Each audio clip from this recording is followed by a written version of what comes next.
my little clothes and stuff. I like posting pictures of my little clothes and gear and stuff. The little young dudes be on the Instagram telling me that I'm trying to dress like them. Let me tell y'all little motherfuckers something. These are our clothes. We started wearing this shit. We was wearing this shit before y'all was even fucking born. Now all of a sudden, if I wear some clothes, y'all talking about, oh, you too old to be dressing like that. Ain't that a bitch? We was wearing this shit before y'all was even born. I ain't about to be walking around here with the motherfucking Steve Harvey suits on shit. I'm about to rock this shit till the wheels fall off. Nigga, I'm gonna be 70 and feel like fresh. Who let Gen X off the hook? Why aren't we talking shit about those guys? Because, sir, we will fuck you up. We fought in real life, not on the internet. We are the last generation of feral children. We didn't have safe spaces. We didn't have trigger warnings. No one was allergic to fucking gluten. We mind our own business. We are older than Google. We are not the bigger person. Leave us alone.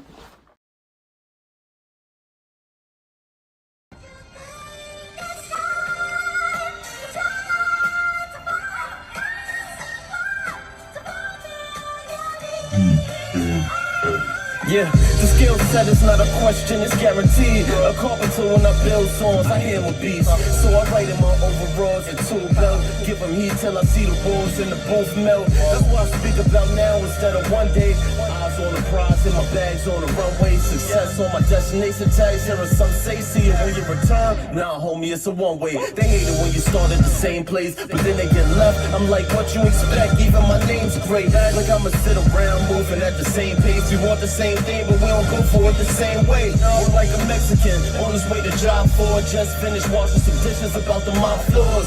Like if that's what it takes to be the top dog, I ain't complaining about it, I'm getting on board. I'm chasing my dream to success, I want a one-way ticket.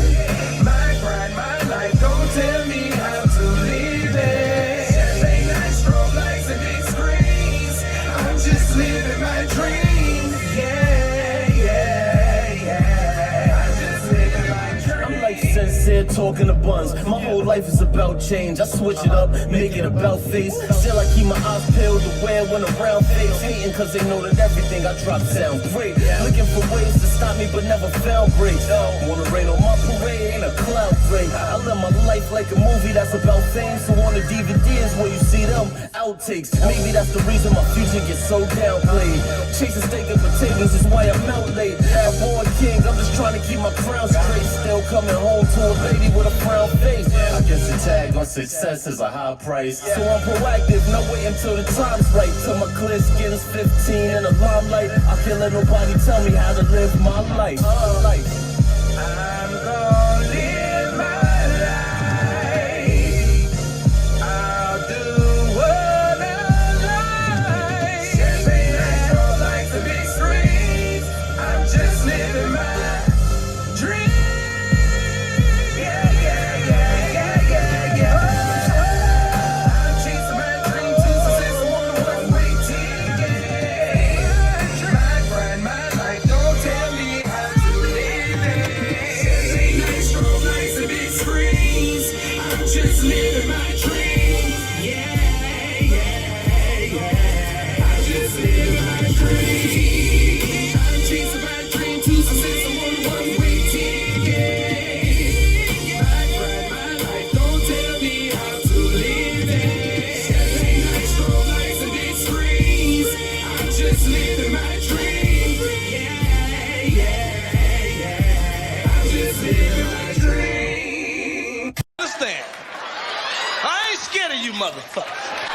I'm gonna tell you something straight off the motherfucking press. I ain't coming for no foolishness. Hey, what's up? What's up? What's up? Ooh, what's up? What's up? What's up? What's good, everybody? What's good? What's good? What's good? What's good? What's good? Hey, listen, come into the building. We're gonna have a barn burner of a show today. It's gonna go down. Hey, can y'all hear me good out there? Can y'all hear me good out there? Put a 1 in the chat if y'all can hear me good out there. Put a 1 in the chat if y'all can hear me well out there. Salute to everyone. What's going on? Dragonfly Jones' cousin, Silence, Silence. Hey, Red Girl, what's good? What's good? What's good? How you doing? What's the deal, my people's JD 1975. Hey, 1975 was a good year, my brother. Shout out to Omar Gray. Omar Gray, shout out to, yes, rest in peace, Life the Legend, Life the Legend. Hey, listen, I appreciate everybody coming through. Hey, E. Chanel, how you doing? How you doing, lady? How you doing? Hey, so this show right here is based on the show from The Angry Man. Shout out to The Angry Man. I think you guys might have heard of that guy before. I don't know him that well, but he had a show the other day, and he was talking about the Communitah is trash and doesn't exist.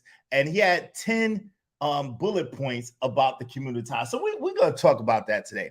I had a couple of questions for the Angry Man, and Angry Man stated that the Communitah is over. It's no more. It's no hope for Black folk because we have the unique distinction of not being able to leave the worst of us behind and won't separate by class from those and of worth from those niggas, as he put it.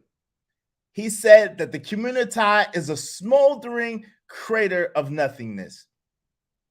And my first question to the Angry Man was, well, because I don't know that guy that good, so I don't know if I could get him up here. I don't know if I could get him up here, y'all. You know, because I don't know that guy that good. I don't know if I could get him up here. Look, I'm a ghost today. I'm a ghost today, so I'm gonna have to. They got me in the ghost-like figure. I'm on my Obi-Wan shit today. I'm on my Obi-Wan Kenobi shit today. Yo, shout out to y'all. Listen, because I don't know that guy, the Angry Man, that good, I don't know if I could get him on my show. But I did have a couple of questions for him if I could happen to get him on my show, right? And so one of the questions I had for the guy, the legend, the myth, the Angry Man was, if there's no hope, why continue to live, right? So if there's no hope for the Black community, for the so-called Communitah, why continue to live and push forward? The other question I had when I was listening to what the Angry Man was talking about was, well, what about legacy? And how does legacy play into this whole thing? It was my thought, and I was of the opinion that the purpose of each generation was to make things better for the generation that came after them. Now, I could be mistaken. I don't know that much. I'm not that smart. But I thought that each generation was supposed to make it so the generation that came after them could have a chance and a better chance at living. And then each generation build upon that and build upon that and build upon that. I'm on my Obi-Wan Kenobi, y'all. I know I look ghost like I don't know what's going on. But anyway, yo, shout out to Jill's Chocolate Boutique. How you doing, lady? What's going on? Rose Will, what's going on? What's going on? Why y'all laughing in the chat? Why y'all laughing in the chat? But without further ado, fair use, fair use, fair use. Maybe y'all heard of this guy called the Angry Man, and I don't know if he'll come and talk to me. I'm a little YouTuber, and you know what I'm saying? I don't know if he'll come and talk to me, but fair use, fair use, fair use. I would like to go ahead and review one of his videos. Shout out to the Angry Man. He seems like an awesome guy, a really brilliant brother. So maybe I could have a conversation with him one day. So here we go, without further ado.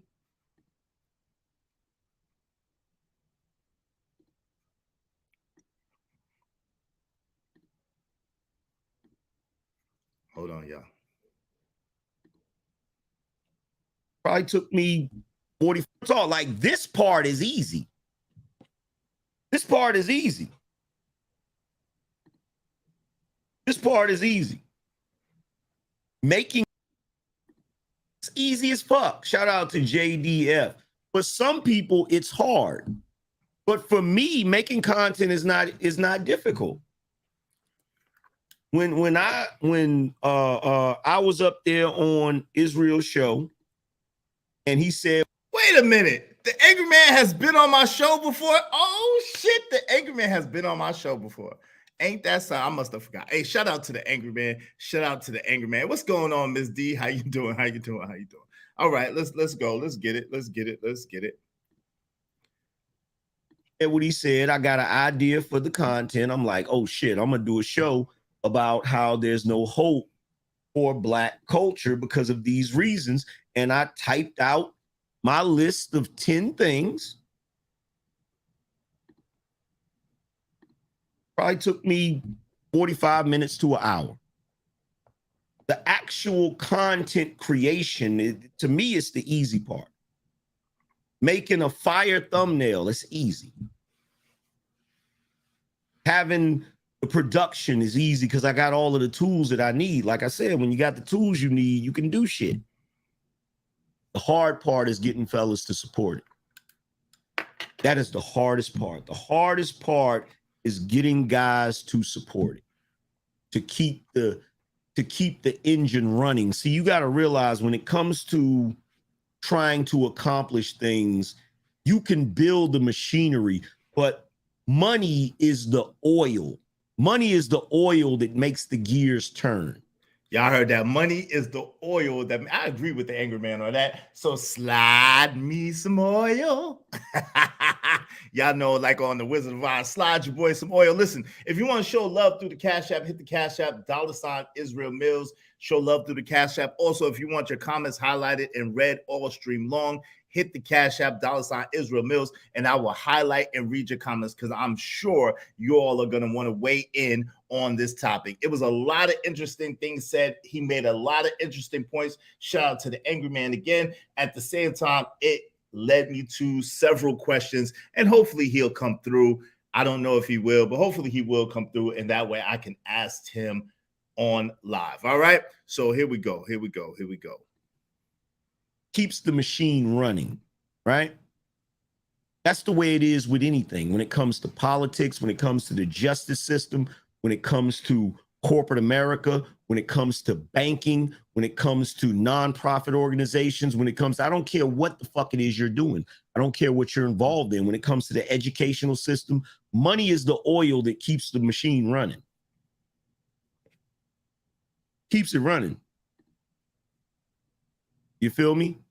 And when you don't have that oil, or you have very little oil, what happens is that machine comes to a grinding halt. In some situations, that machine can actually lock the fuck up. And now you don't have a machine anymore. You have a 10-ton block of metal. I don't know if y'all ever seen an engine grind to a halt. When an engine grinds to a halt, there ain't a damn thing you can do about it. There ain't shit you can do about it. Shout out to Mogul Mays. He said, even with my family, it was difficult. Shout out to Mogul Mays again. He said, we need family structure to make economics work. Part of historical trauma that I want to address. Shout out to Mogul Mays again.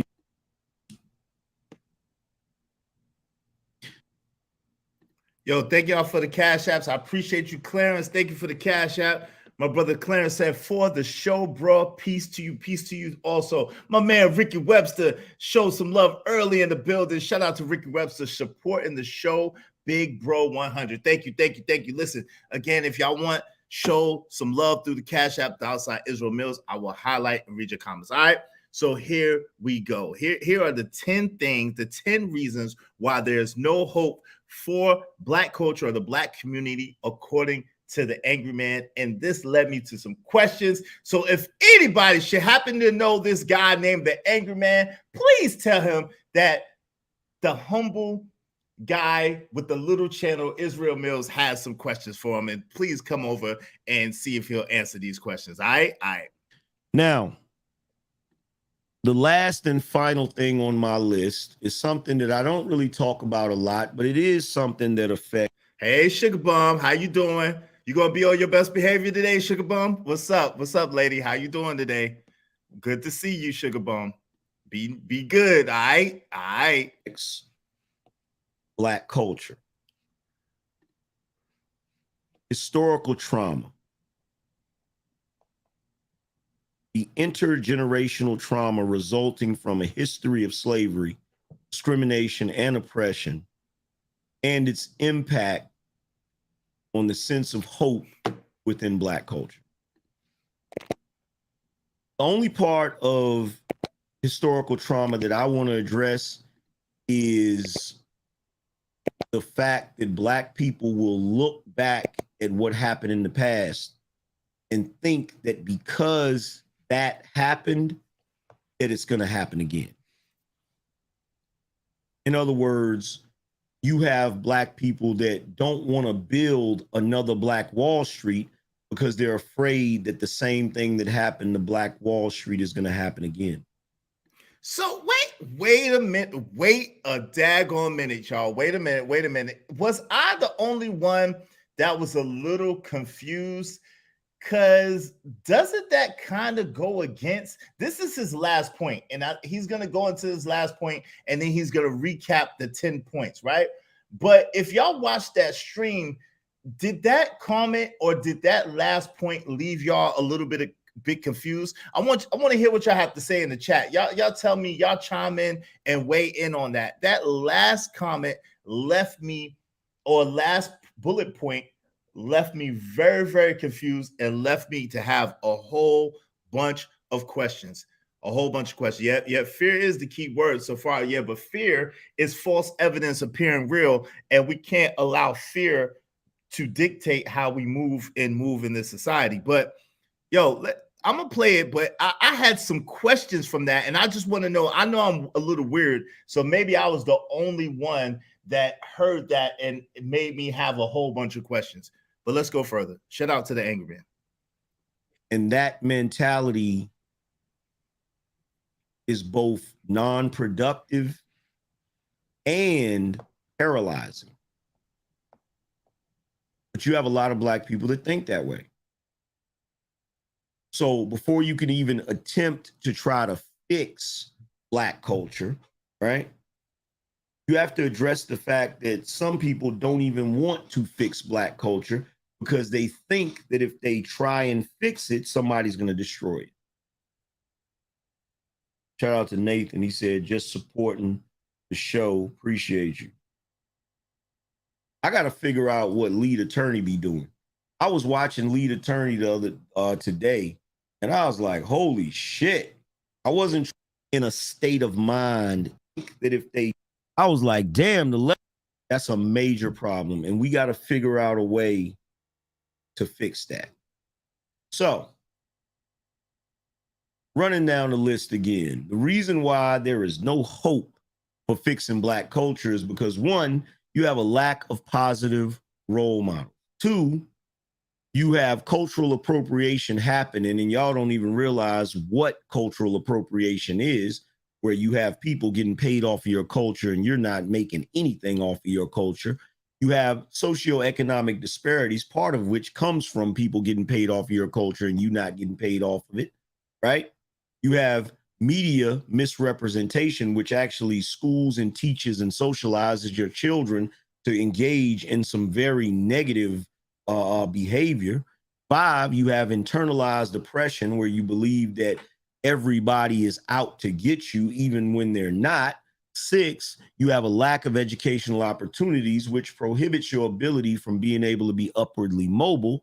7, you have disparities in the criminal justice system, which, you know, you're not going to be able to fix due to the fact that 8, you have fragmented communities, which also contributes to the fact that you're going to jail in the first place because you don't have proper leadership and proper family structure.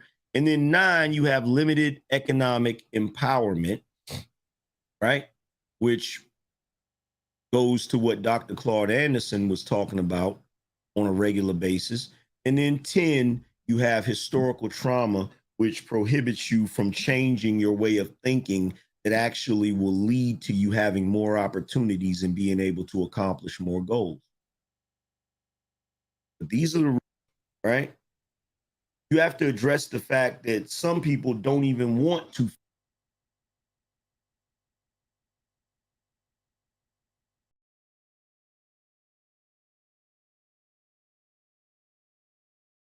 Yo, shout out to the angry man. Yeah, angry man was cooking. Shout out to you, Picasso.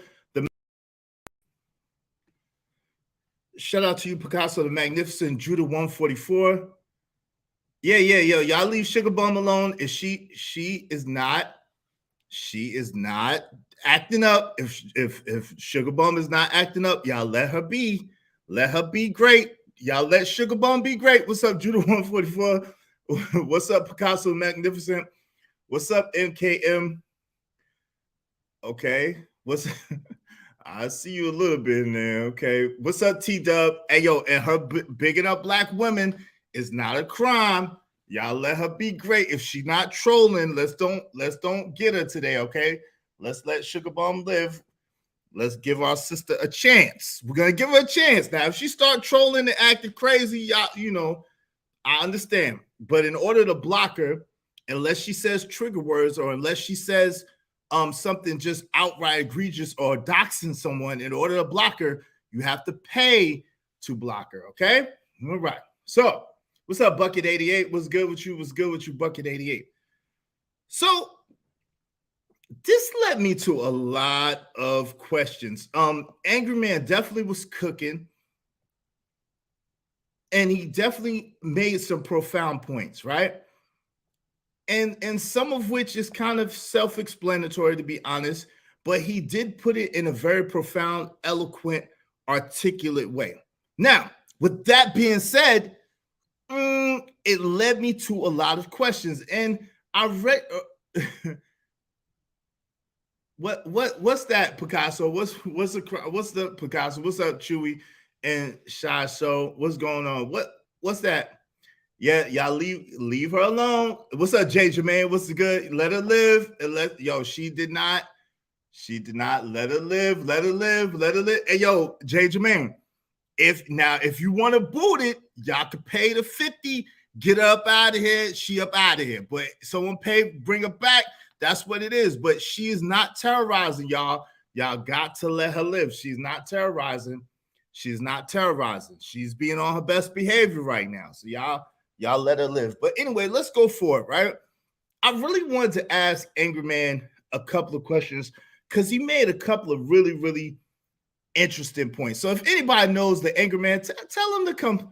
Yo, y'all are wilding in the chat. What's up, Princess Cammy? Picasso, come on, man. Come on, Picasso. I know y'all. Yo, nobody blocked Sugar Bum, right? Hold on. Nobody could just block Sugar Bum. Picasso, y'all, Jay Jermaine, y'all be easy. Y'all don't block Sugar Bum because she hasn't done anything. Let her be. Let her be. All right. If she's not doing anything, y'all gotta let her be. Okay. I appreciate y'all. What's up, Vincent? What's good? What's good? What's good? The Crown Prince. What's going on? The Crown Prince. What's going on? The Crown Prince. What's good? So I just wanted to start out, right? So the Angry Man made a lot of very profound points, right? But the question about the last one really, really stuck out to me the most. Free Green was good, was good, was good. What y'all think? Yo, first of all, Angry Man was definitely cooking, and he had a lot of profound points. But before I get into it, I want to know what the people have to say. Did y'all have any questions based on some of the things that he said? Did it bring any questions to your mind? Did it make you have any thoughts that was like, that's interesting? I know I'm a little different, so y'all let me know what's up. Let me know what's up in the chat. Also, if y'all want your comments highlighted in red, hit the Cash App, $ Israel Mills.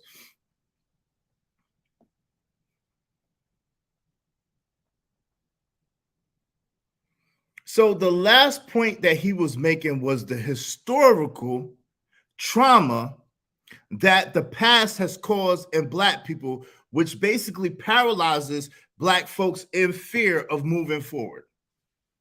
That was a paraphrase of the last point that he made. It's the historical trauma that the past has caused to Black folks, which basically paralyzes them in fear and keeps them from moving forward.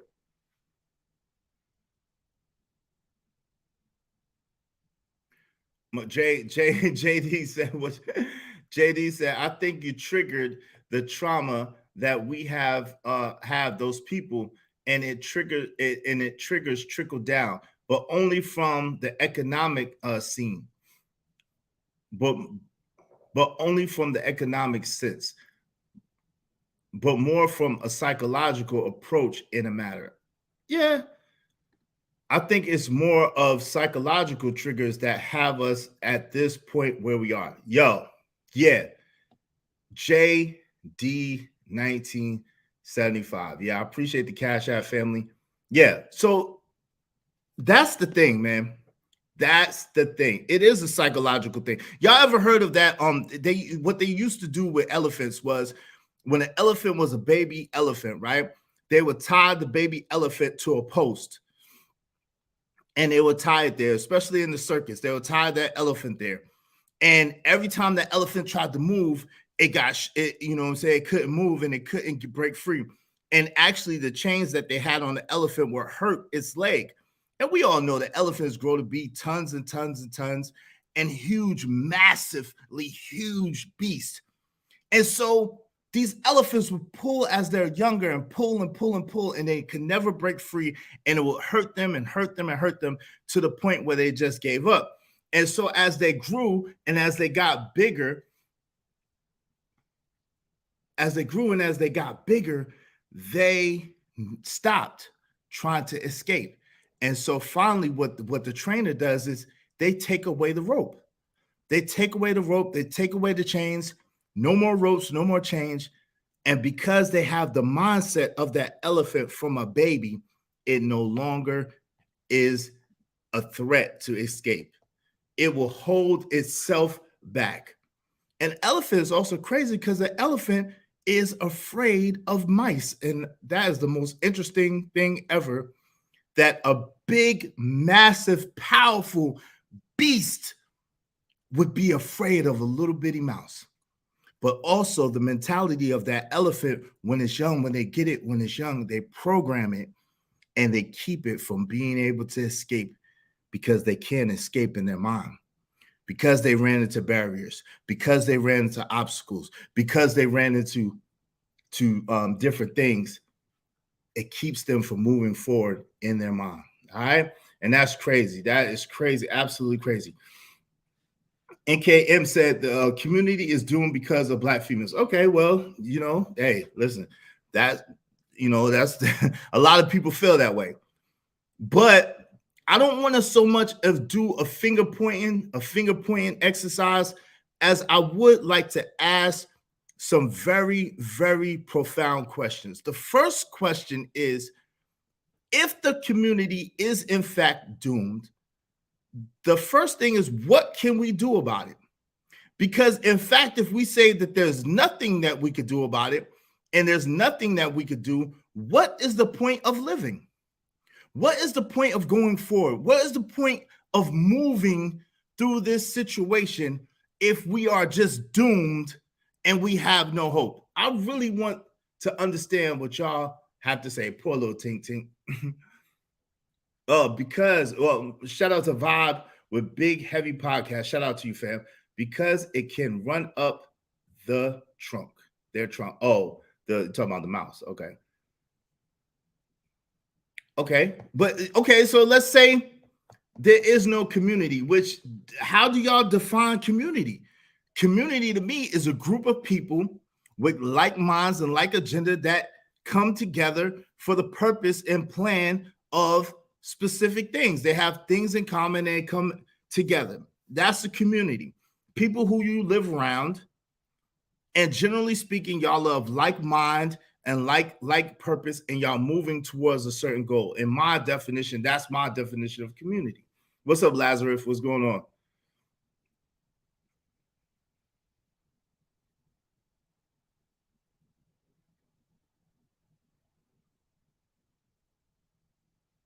So I'm really, really curious as to what you guys have to say, because that, in my estimation, the real poignant question on my mind was, what is the purpose of continuing? If we really truly feel this way, if we really, really truly see it like this, what's the purpose of continuing? So we get all of this money, we get all of this fame. Most of us come from a hood situation, myself included. There's people that have known me since I was a child.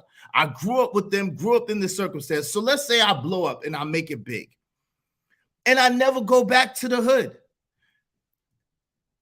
Cool. But you don't think that the hood is going to follow me? If I was a person that blew up, that made it and left and never gave back, I was a person that blew up and made it and never tried to help my people to be able to excel, to be able to grow and get better. What my man JD 1975 say, the issue with the community, we all must agree upon one thing, that we all collectively need execute that has been the problem. That we all collectively need to execute that has been the problem. That's a fact. And that's what I'm getting at, but we gonna get there. That's what I'm getting at. Because the issue is this game, in order to win, life is a team sport. And in order to win, you can't win this game as an individual. You really can't. You have to have a team. We don't believe you. You need more people. You have to have a team. You have to have people who are experts in this field, people to be able to combine their talents and their gifts to build more and to expand. Life is a team sport, especially in order to win. You can't win. You can't win if you are just fighting this fight as an individual. Yo, y'all ever seen, what's up, B Magic? What's good, B Magic? Hey, Snuggles, how you doing? Hey, Snuggles 668, what's going on? Listen, there was this movie, I think it was Coach Carter, right? And the one kid was like a D1 prospect. He was super nice and ball. And the problem was he kept hogging the ball. He kept going 1-on-5 all the time and wondered why the team never won. So what the coach did was the coach was like, all right, look, you got it. You got the ball. You nice. You got the ball. All right, you on the team by yourself. And he made him play 5 other guys. And what this kid found was the obstacles and the hurdles he had to go through to try to score was insurmountable. 1-on-5 is not a fair fight. When the kids that was 5 had the ball, he couldn't play defense on them. They scored easily.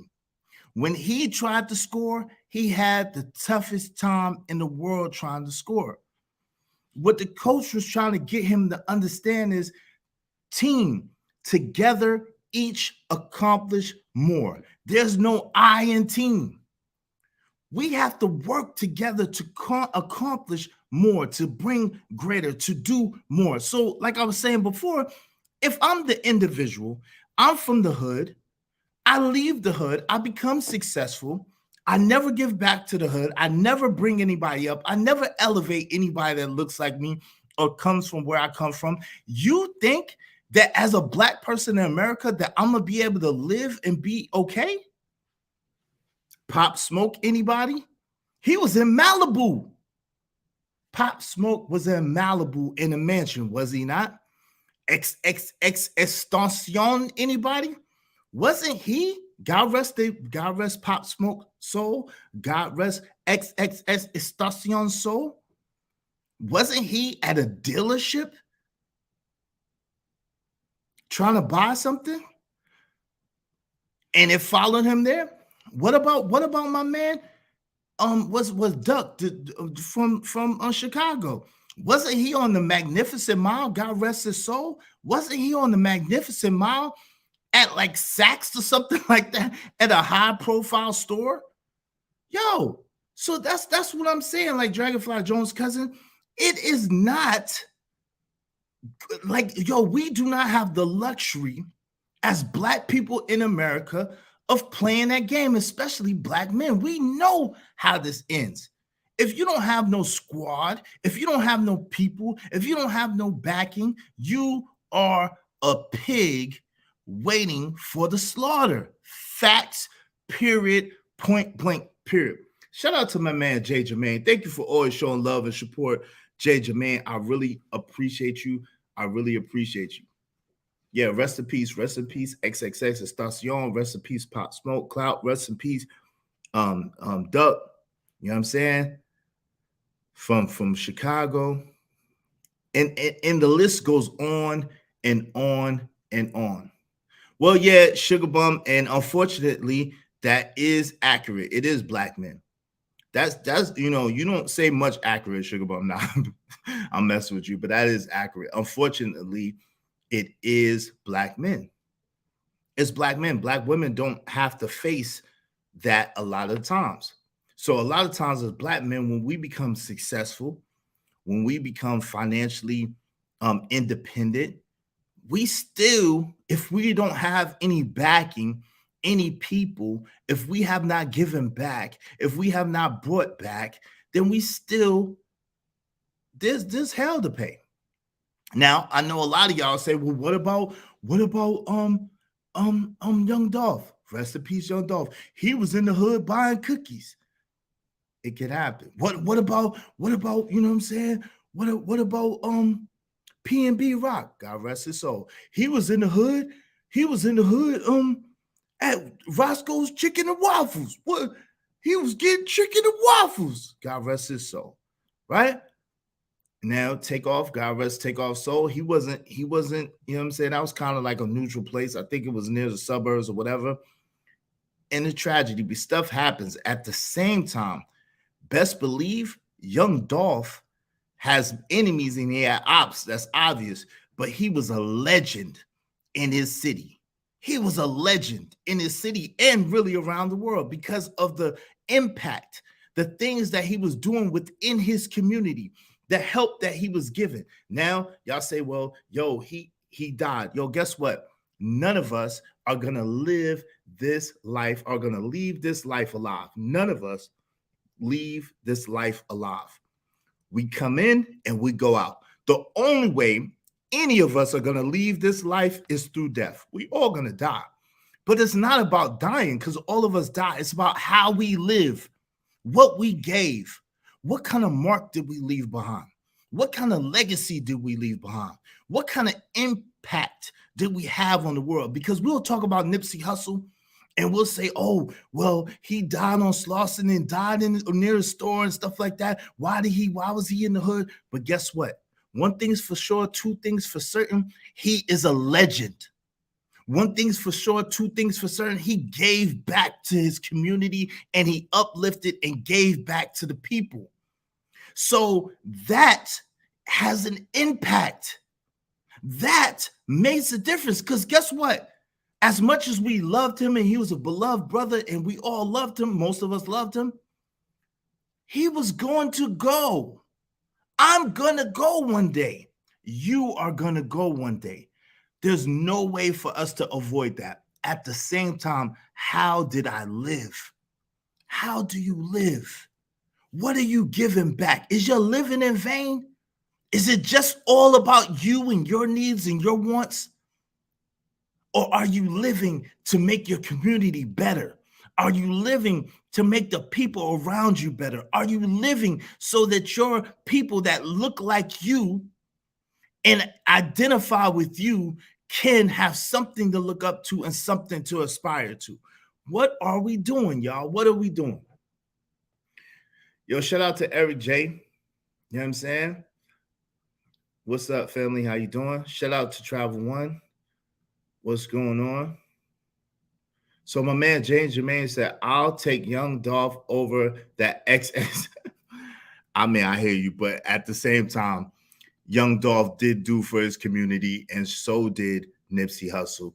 And you know what I'm saying? What's up, Rob Smith? What's going on, family? How you doing? What's up, Vic? What's going on, Victor Hart? What's up, Zoomer Generation? How y'all doing, man? Welcome, welcome. Salute. Jay Jermaine said, I don't even mess with the new niggas, but Young Dolph was nice. Damn shame. Yeah, what's up? What's going on? Say You Like Podcast. What's going on? But yo, so my man Say You Like Podcast is wild. And he said, figure the fuck the failing black community. Yo, so that leads me to the other thing.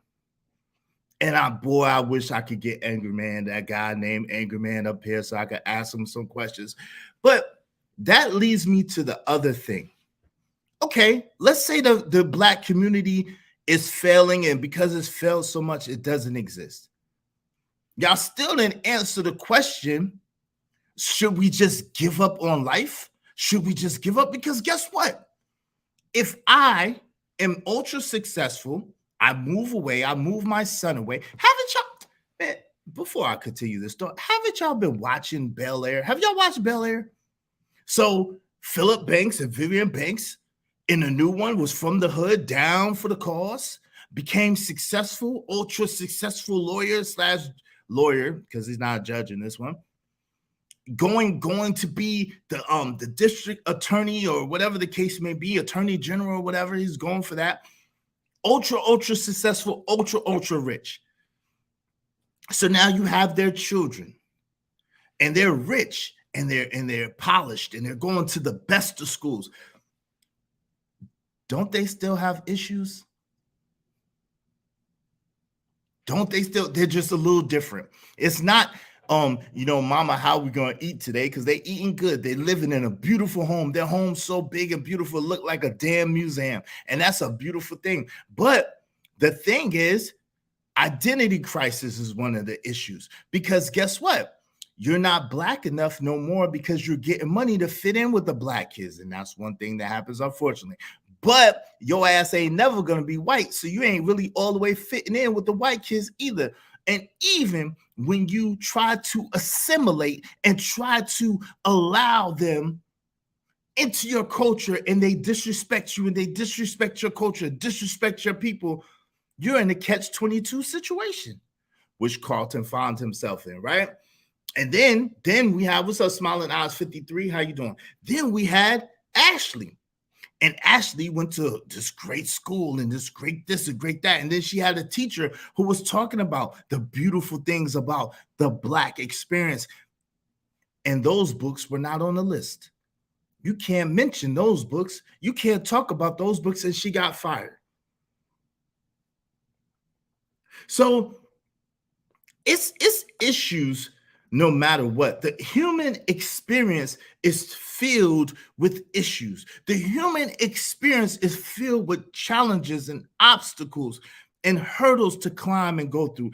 That is the human experience. We struggled coming in, and we're going to struggle going out. They say we struggle from the cradle to the grave. It's just all of us, each and every one of us, struggle in a little different way. Hey, my people say I'm not giving up. I have a whole bunch of people that say I'm not giving up. I'm not giving up either, y'all. And I agree to the point where Anton Daniels say, find your tribe, and everybody can't be a part of your tribe. I agree with that. And I don't think there's anything wrong with that, right? I think that you should find a group of people who are aligned like you and who believe like you believe, and y'all move forward in a direction that's positive and that moves the culture forward and moves the needle forward. And then, like Angry Man said, finally, then you reach back. I agree with that. At the same time, we can't keep saying that the culture is so trash and the culture is done, because guess what? What else are you going to identify to? What else are you going to relate to? What else? Who else are you going to rely on? 9 times out of 10 is going to be people that look like you from similar backgrounds and similar experiences. So we can't save everybody. And I was accused of being naive. I was accused of being delusional. I'm not delusional to think that we can save everybody.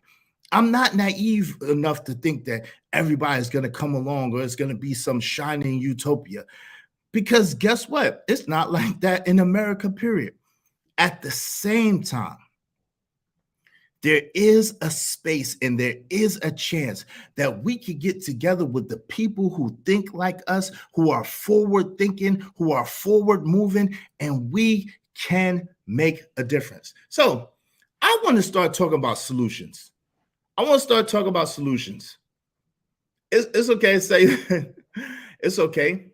It's okay. I want to start talking about solutions. So I have some solutions. I have 10 solutions, and we're going to go through them right now. Hey, shout out to Paul Smith, $20. One problem with us coming together is that so many of us, from Black men to Black women, have become so indoctrinated, dependent in systems that they will fight for it, like Morpheus warned Neo in the Matrix movie. Hey, shout out to you, Paul Smith. I appreciate that. Listen, if y'all want your comments highlighted in red all stream long, hit the Cash App, $Israel Mills, $20. I will highlight and read your comments all stream long if you hit the Cash App, $Israel Mills. Hey, my man Jay Jermaine said, the Communitah is done. This ain't 1993 where black folks were watching Malcolm X hats, Malcolm X hats, medallions, and even McDonald's had those Afrocentric cups. LOL. Yeah. Calvin. Look at Calvin going to work at McDonald's. Yo,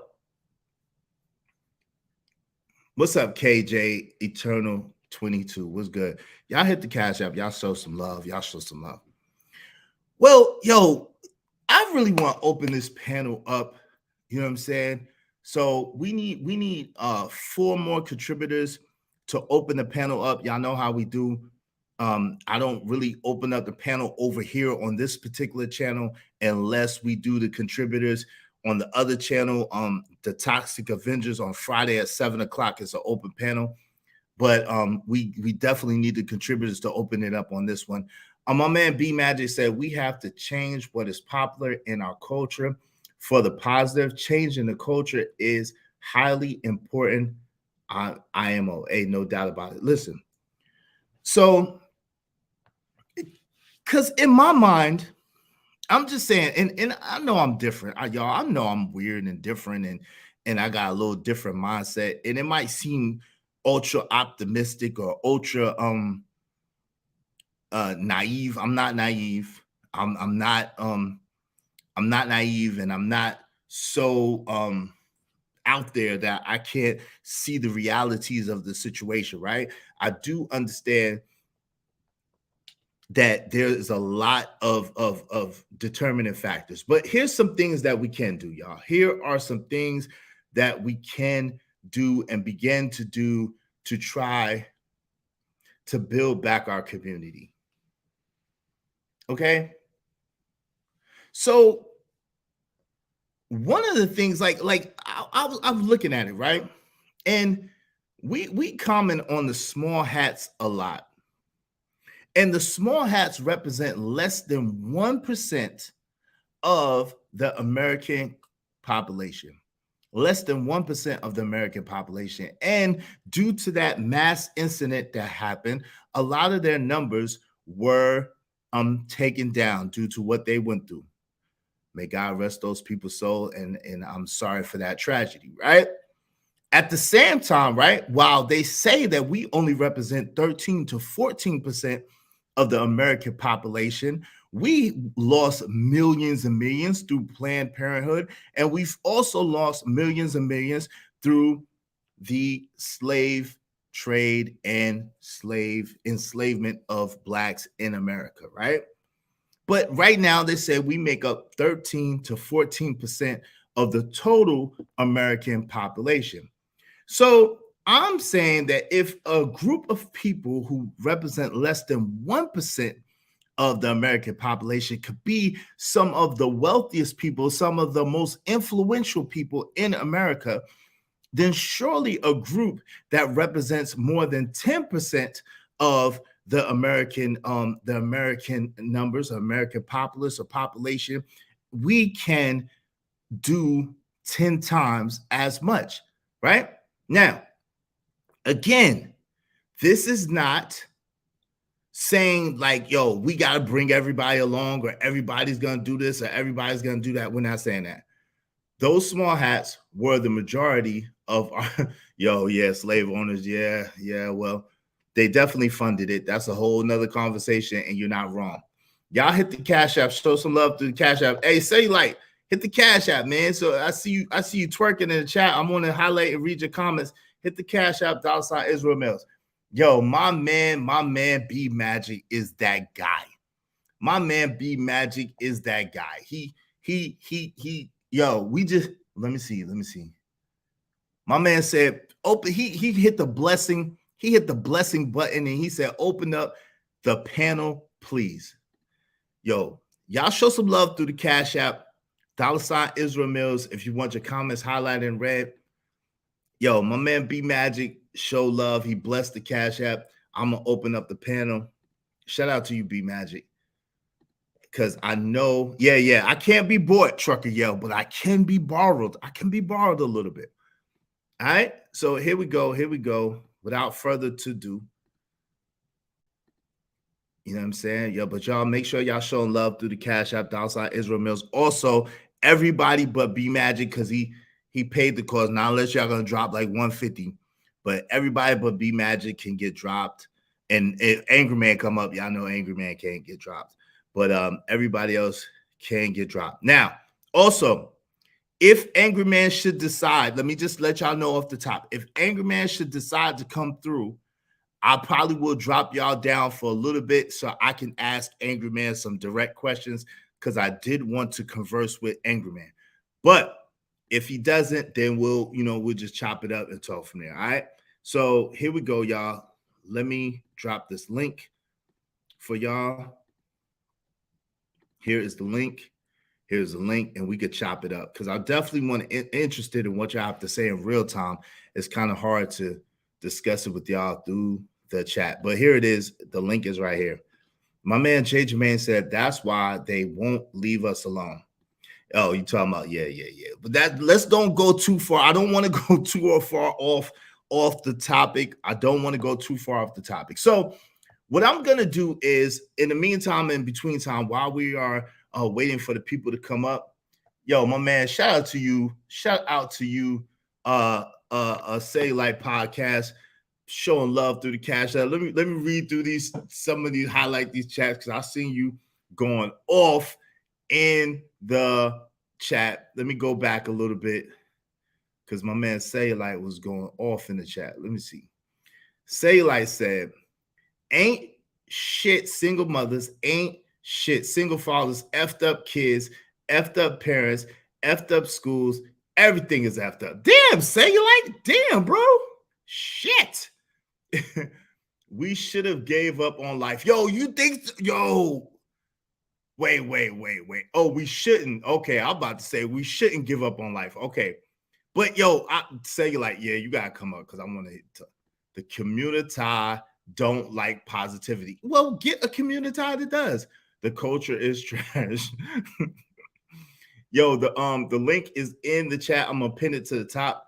My man B Magic said we have to change what is popular. I read that one already. That's a fact. B Magic. Hey Asia, how you doing? What's going on, Asia? My man Say Like Podcast said the Communitah would rather burn its buildings, blast its music, do hood shit, glorify its single mothers, victimize its children, institutionalize the fathers, and say it's for the culture. Fuck the Communitah. That's what my man Say Like Podcast said. You got some points though. Let me see. All right, y'all. So listen, y'all got the link. Y'all asked for the link. The link is in the chat. The link is in the chat. Hold on real quick while I go ahead and pin this to the top of the chat. It's in the chat.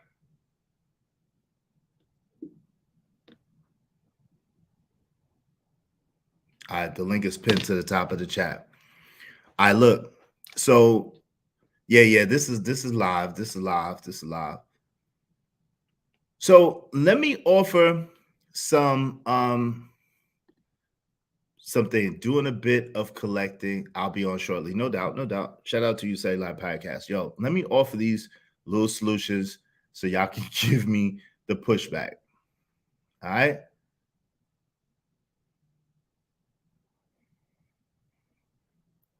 Hold on. All right. Number one, the first thing is we have to put a high value on community building. Isn't that weird and strange? That's one of the major things and the major components that the small hats have done. They prioritize and put a high value on building the community. we cannot afford, which y'all know I never say that because that's against my religion. But as people, we cannot afford to just be like, yo, the Communitah is trash. Yo, the Communitah is trash. Yo, we don't like this. Yo, we don't like that. Yo, the culture is trash. Yo, fuck the culture. We cannot afford to take that stance. Yo, shout out to my man B Magic in the building. Salute to you, B Magic. What's going on, brother? How you doing, man? What's going on, brother? Hey, what's good, man? Hey, listen. So, I know you wanted to get in on this topic. Angry Man, the stream, he had a lot of interesting things that he said, but I have some pushback from some of those things. What say you, B Magic? I'm torn, brother. I'm gonna be honest. I'm torn because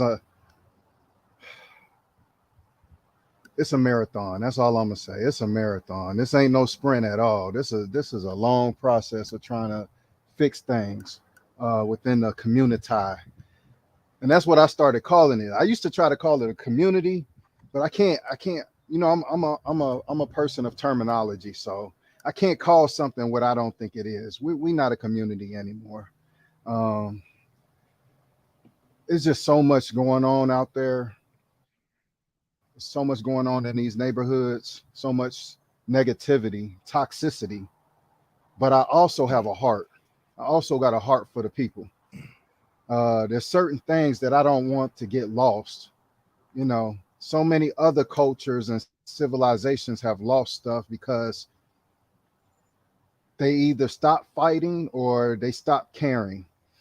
And when we stop fighting or caring, we have to think, are we willing to lose the things that we actually hold dear to our heart as a people? You know what I'm saying? Because a lot of that stuff will become lost. Because if we don't care about it, if we don't care about aspects of our own experience as a people, nobody else really gonna care about it. So I'm torn. I'm gonna be honest, because I'm sick and tired. I have a family. I got my family. I got kids that I got to focus on, and it's hard to focus on them and try to focus on the community and keep it in a positive direction, knowing I might lose that battle. I only have so many. Life is short. I only have so many years on this planet, and how many decades we've been trying to change this thing around. It's been at least 30, 40 decades, Well, no, I don't, not 30, 40 decades. You mean like 3 or 4 decades.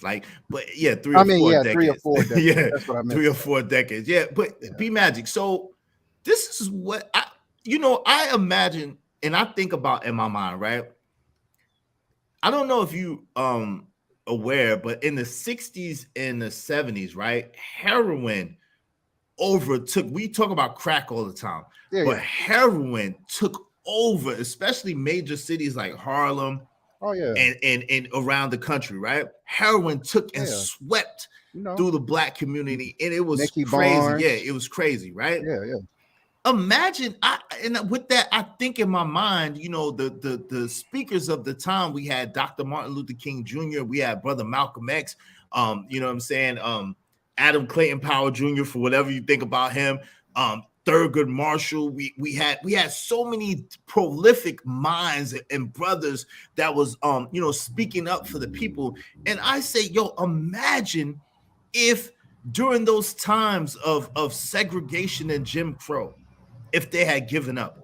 Imagine during those times when they was getting hosed down and dogs was getting sick on them, and they was getting hung from trees like strange fruit, if they had given up because times was hard. Imagine if they had given up because a lot of the people was heroin addicts or crack addicts or whatever the case may be, if they had given up, right? And I think on this and I say, who are we to give up? Who are we not to carry the mantle forward? You know what I'm saying? Like, think about this, B Magic, right? Real quick, and I know you have something on this, but think about this, B Magic. We have come phenomenally far as a people.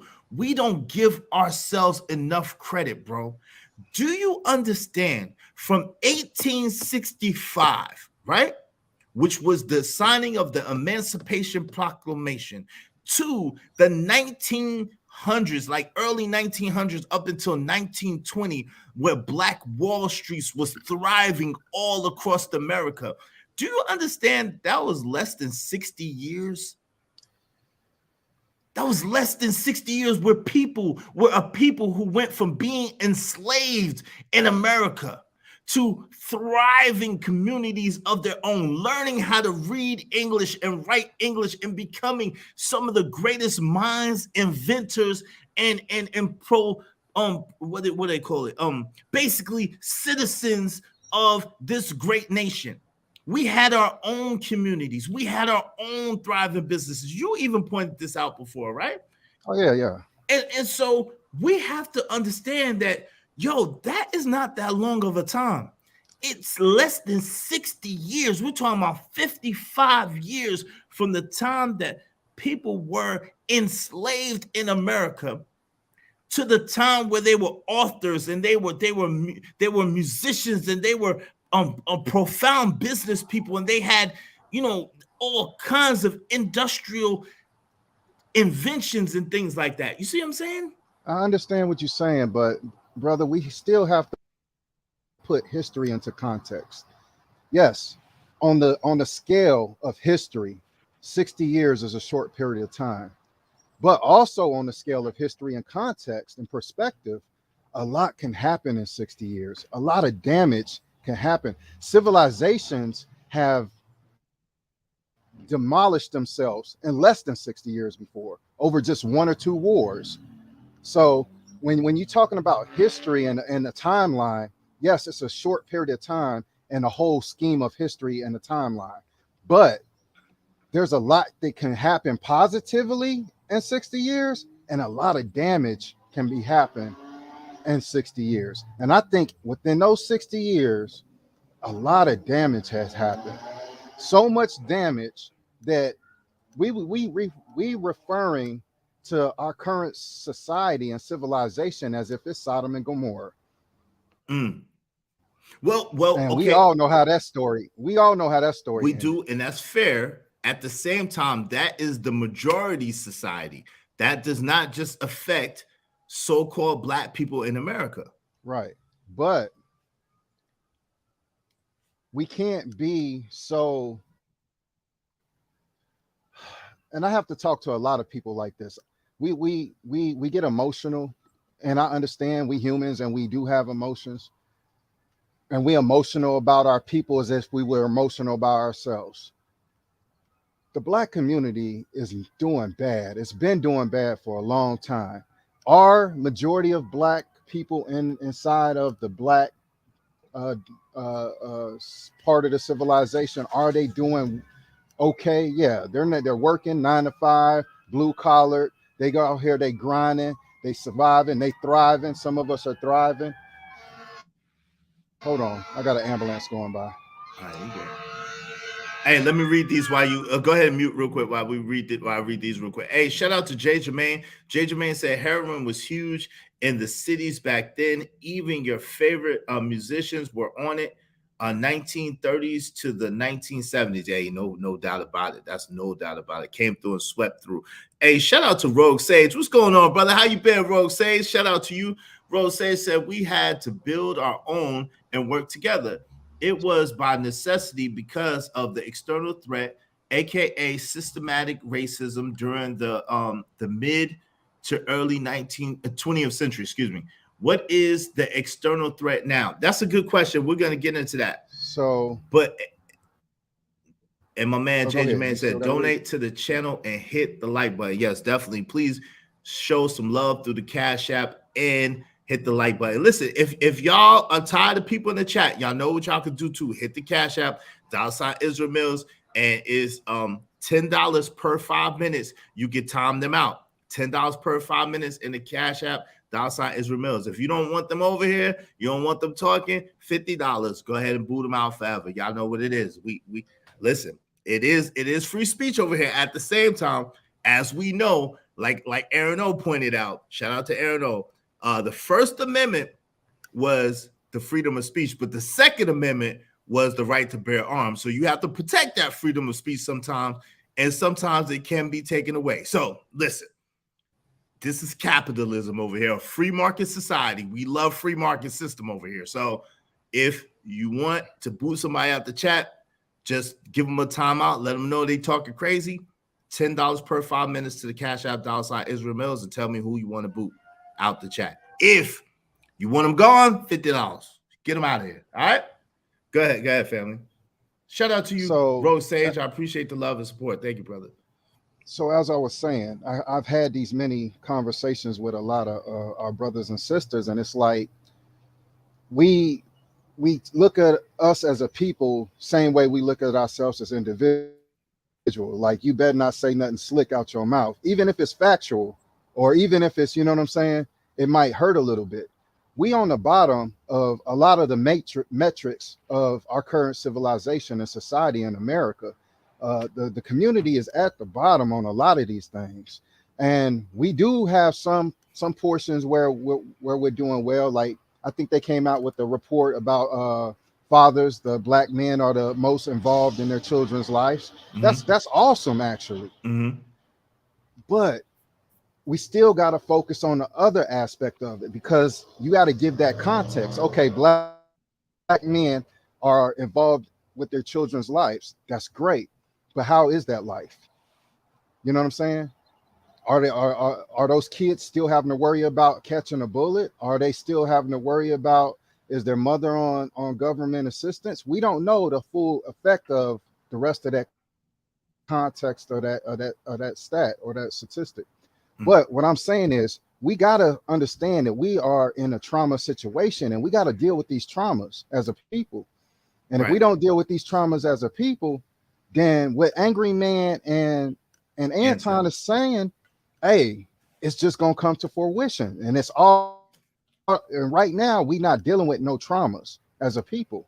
Well, go ahead. No, I want to offer this. All right. So one of the major things that the small hat people did was they put a high value on community and community building. That is one of the major, that's the first thing that they did, was put a high value on community and community building. All right. And so if we could adopt that approach by investing in meaningful connections with neighbors and friends, you know what I'm saying, and working together to address common challenges, we can begin to build, and we can begin to get this community, right? So the Communitah is dead. Okay, I'm in agreement with that. Communitah dead.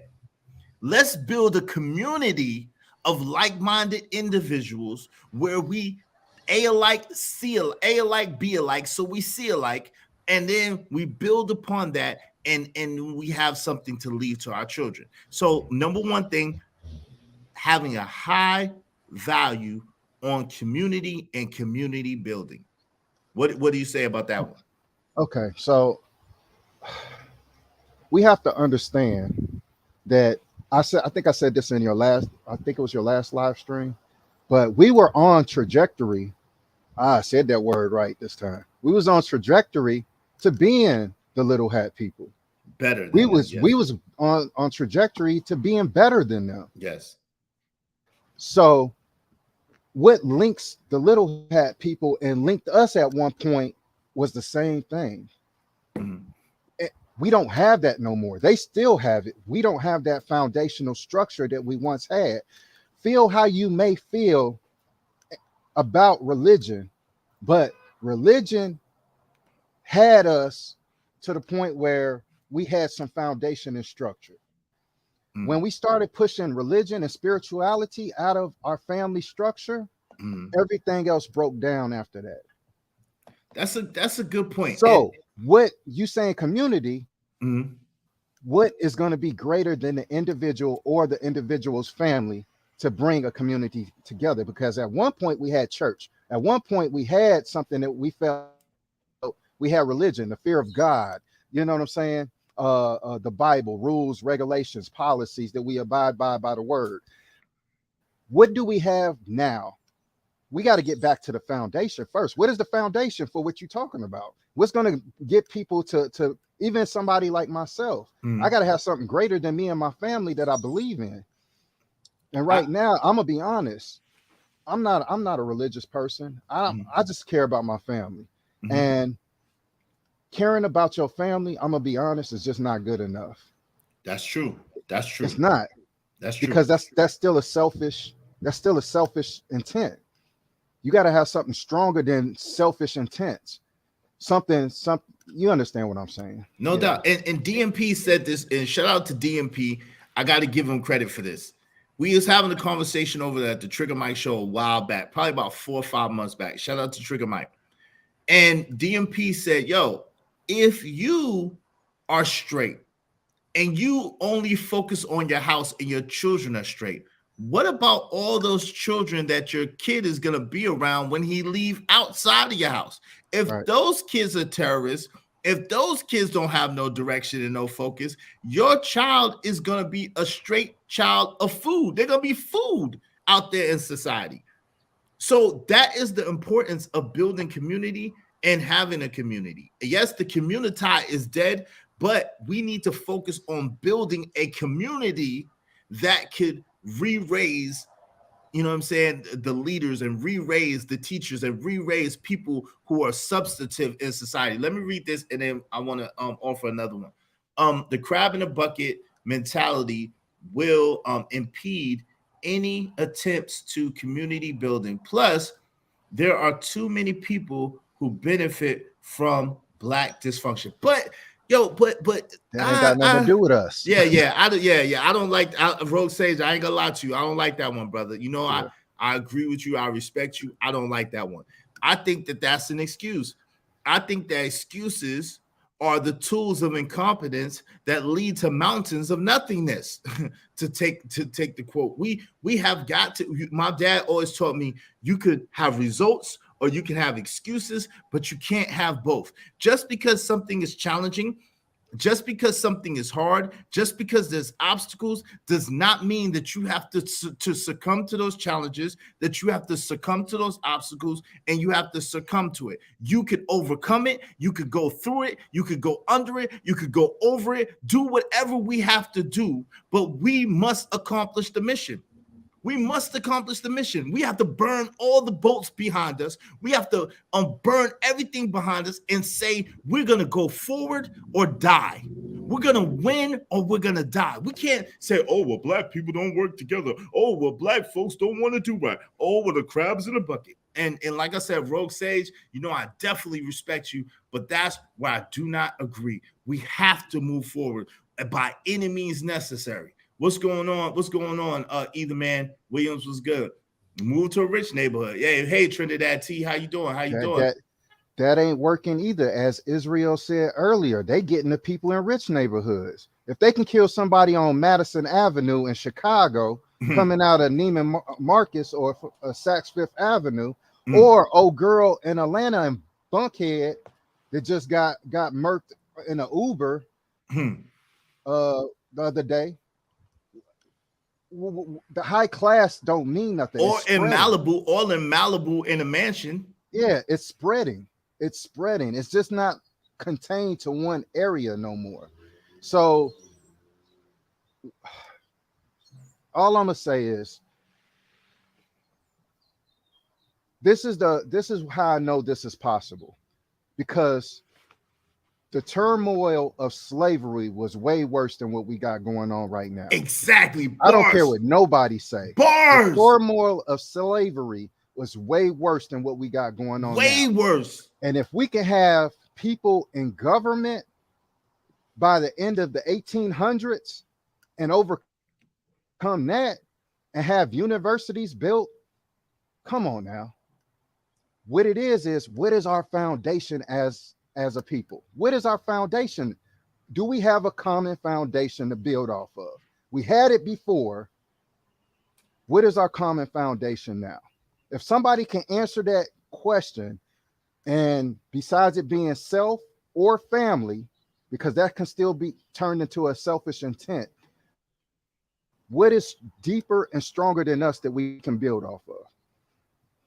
Oh my Because God! before, Wait! I'm not gonna lie. Hold on. See, yo, life is too damn short.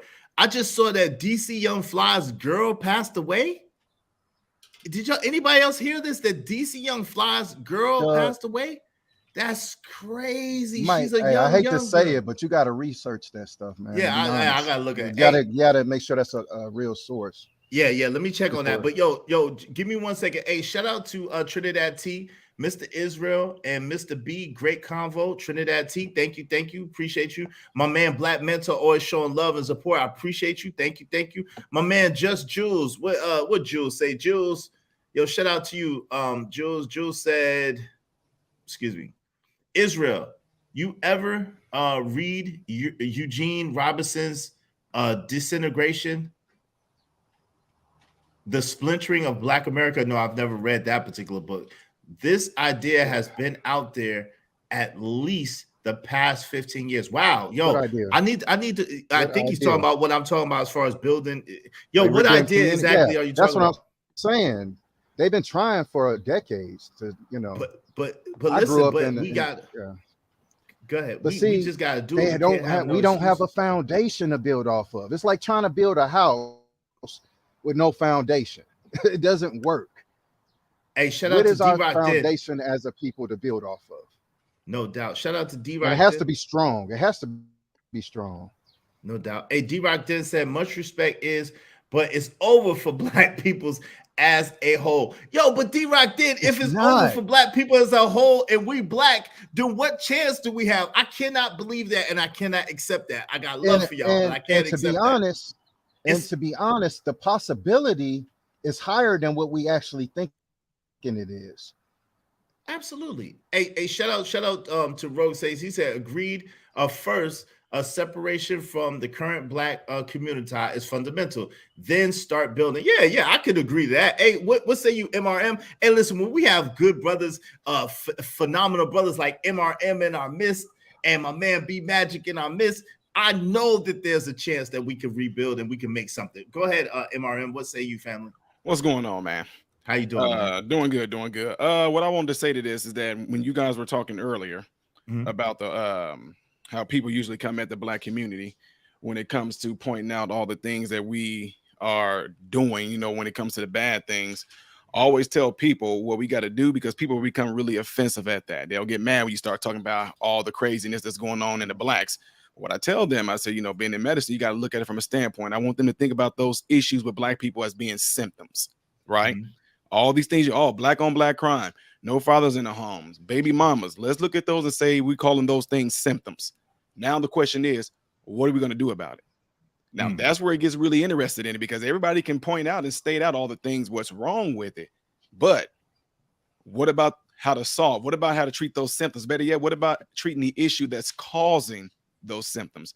And the issue that's causing those symptoms, to save people all the work, all the research and have to go through, the issue that's going to cure that is going back to how it was, what my guy was just talking about, post-slavery, when we was rising 200% folks and being engineers and being doctors and being pharmacists on their own. But this was post-slavery. Why was that? The gate. Because you had a man and a woman married in a house with their kids who had the same exact type of principles and statutes set for their house.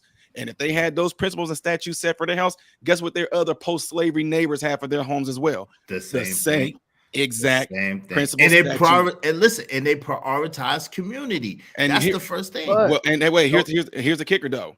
Before they even prioritize community, the thing that they all agreed on was that family structure. They agreed on that family structure, right?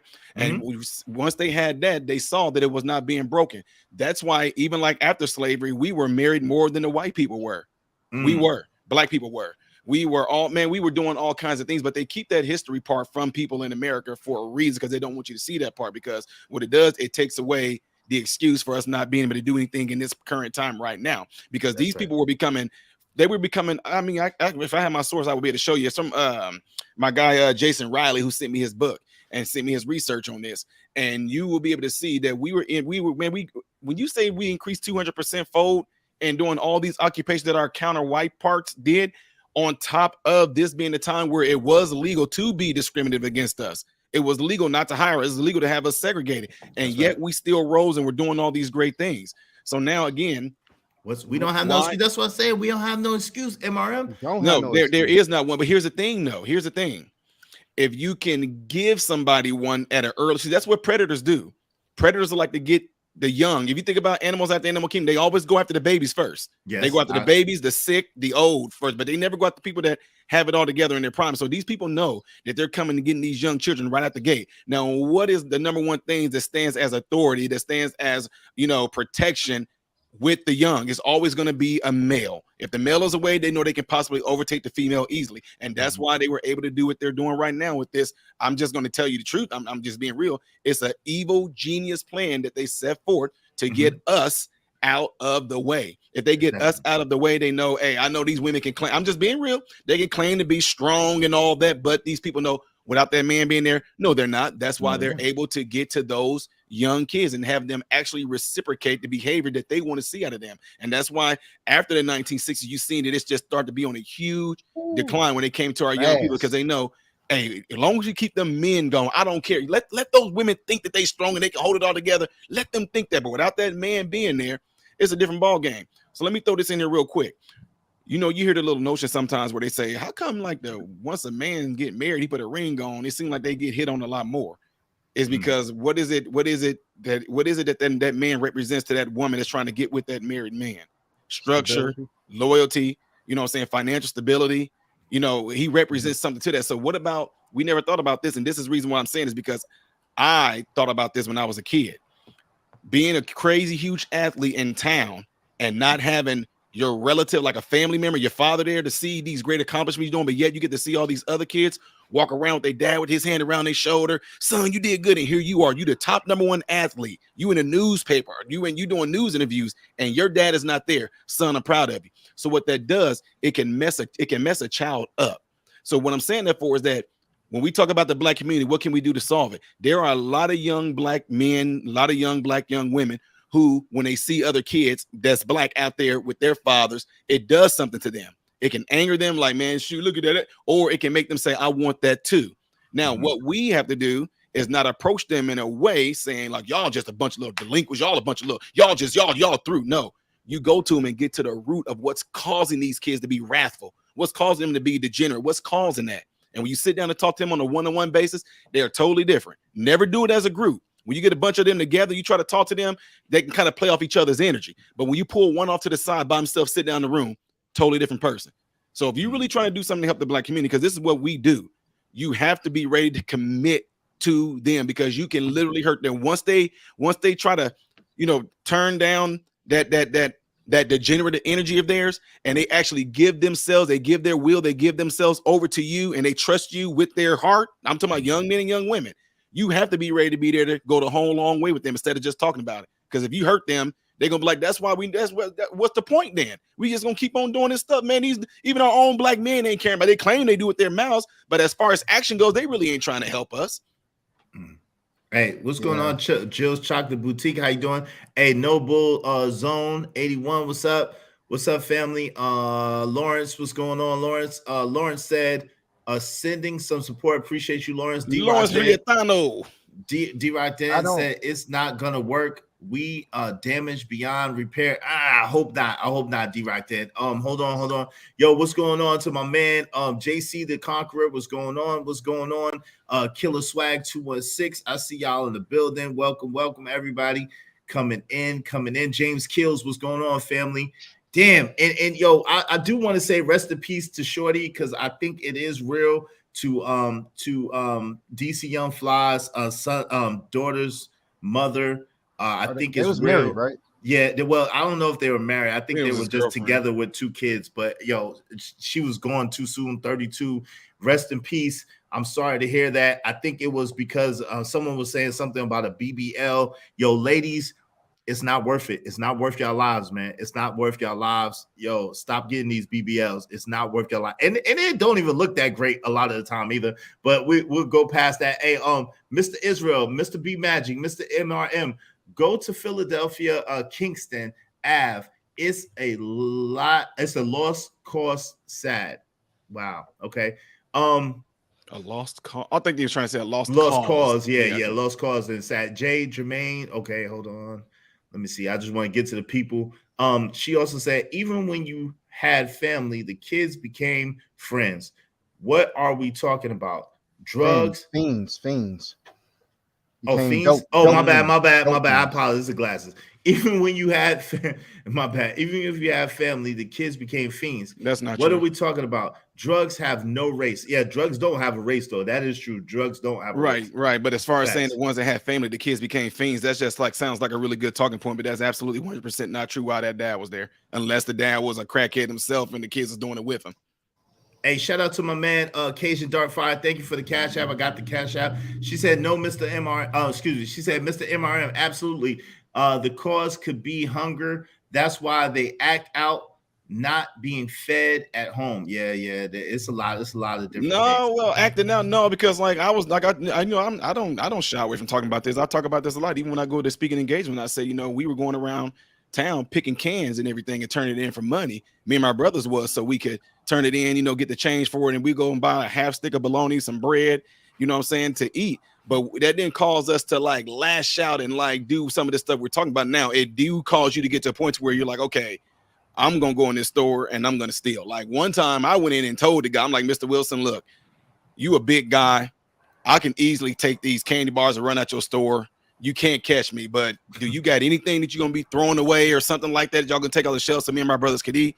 And he hooked us up, you know what I'm saying? So there's ways around some of this, these behaviors that we're talking about. But what we're talking about is the so-called degeneracy we see, the being aggressive towards police officers, or most people that's listening right now, you guys all know the talking points that we're talking about when we talk about so-called the Black community behavior. But again, to fix that is going to come down to you as an individual really caring about them so much that you're going to have to actually be committed to coaching that person from the age of whatever you get with them until they're actually able to kind of possibly be on their own. Hey, listen too. I want to offer this too. Hey, before I get to shout out to you, Little King Reacts. What's going on, family?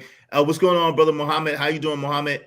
Hey, listen, before we get into all of this, I do want to address this, right? Before we go off the tangent, because she said Trinidad T said something, but I want to say this. Absolutely, and this is one of the points, I'm gonna get to it later. This is absolutely one of the things that will help us build back community, prioritizing families. However, with valuing community, that's the step above that you talk about, B Magic, because if you like MRM is alluding to, if you sit there and you say, hey, look, I'm gonna adopt these kids, maybe you don't adopt them, but you say, I'm gonna be a big brother to them, or I'm gonna be a mentor to them, or I'm gonna put a program in place for the kids in the community, right? Even for selfish reasons, so that your own children don't have to be exposed to bull crap. So if you're the man in the community and you are taking the charge in the community and you are teaching these kids and showing these kids and mentoring these children, the selfish thing could be selfish because you want your kid to grow up with children who are going to be like-minded and going to be elevated and going to be looking for something more out of life. But that is as well building a community and putting something that is greater than yourself and greater than your family. And it goes each one, teach one, reach one. Each one, teach one, reach one. And it goes forward and it goes forward and it goes forward. You know what I'm saying? Y'all feel me on that? Yep. Yeah. Yo, real quick. So my second thing was let me get to these.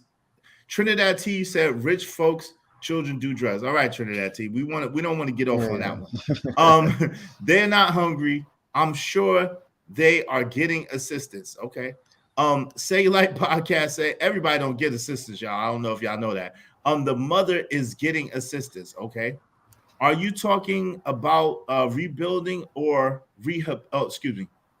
Are you talking about rebuilding or establishing a new one? I'm confused. So yeah, I'm talking about establishing a new community, because if y'all saying the Communitah is dead and y'all saying that it's been burnt down, then of course I'm talking about establishing a new community. Hey, Wood, wave in the back. You got to stay camped up, Wood. I don't really know you like that, family.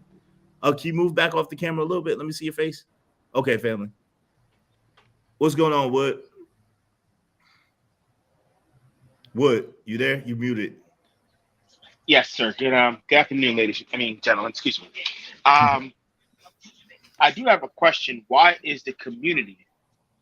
Because I mean, according to Nearly Full of Junior's compensatory counter-racist code book, Black people don't have a community as long as we are subjugated under one community, and that is the white community, aka racism, white supremacy. So we really don't have a community to even say it's trash. We don't, because if we Well, actually that's did have a I feel, if we did, sorry, I'll let you respond in a moment.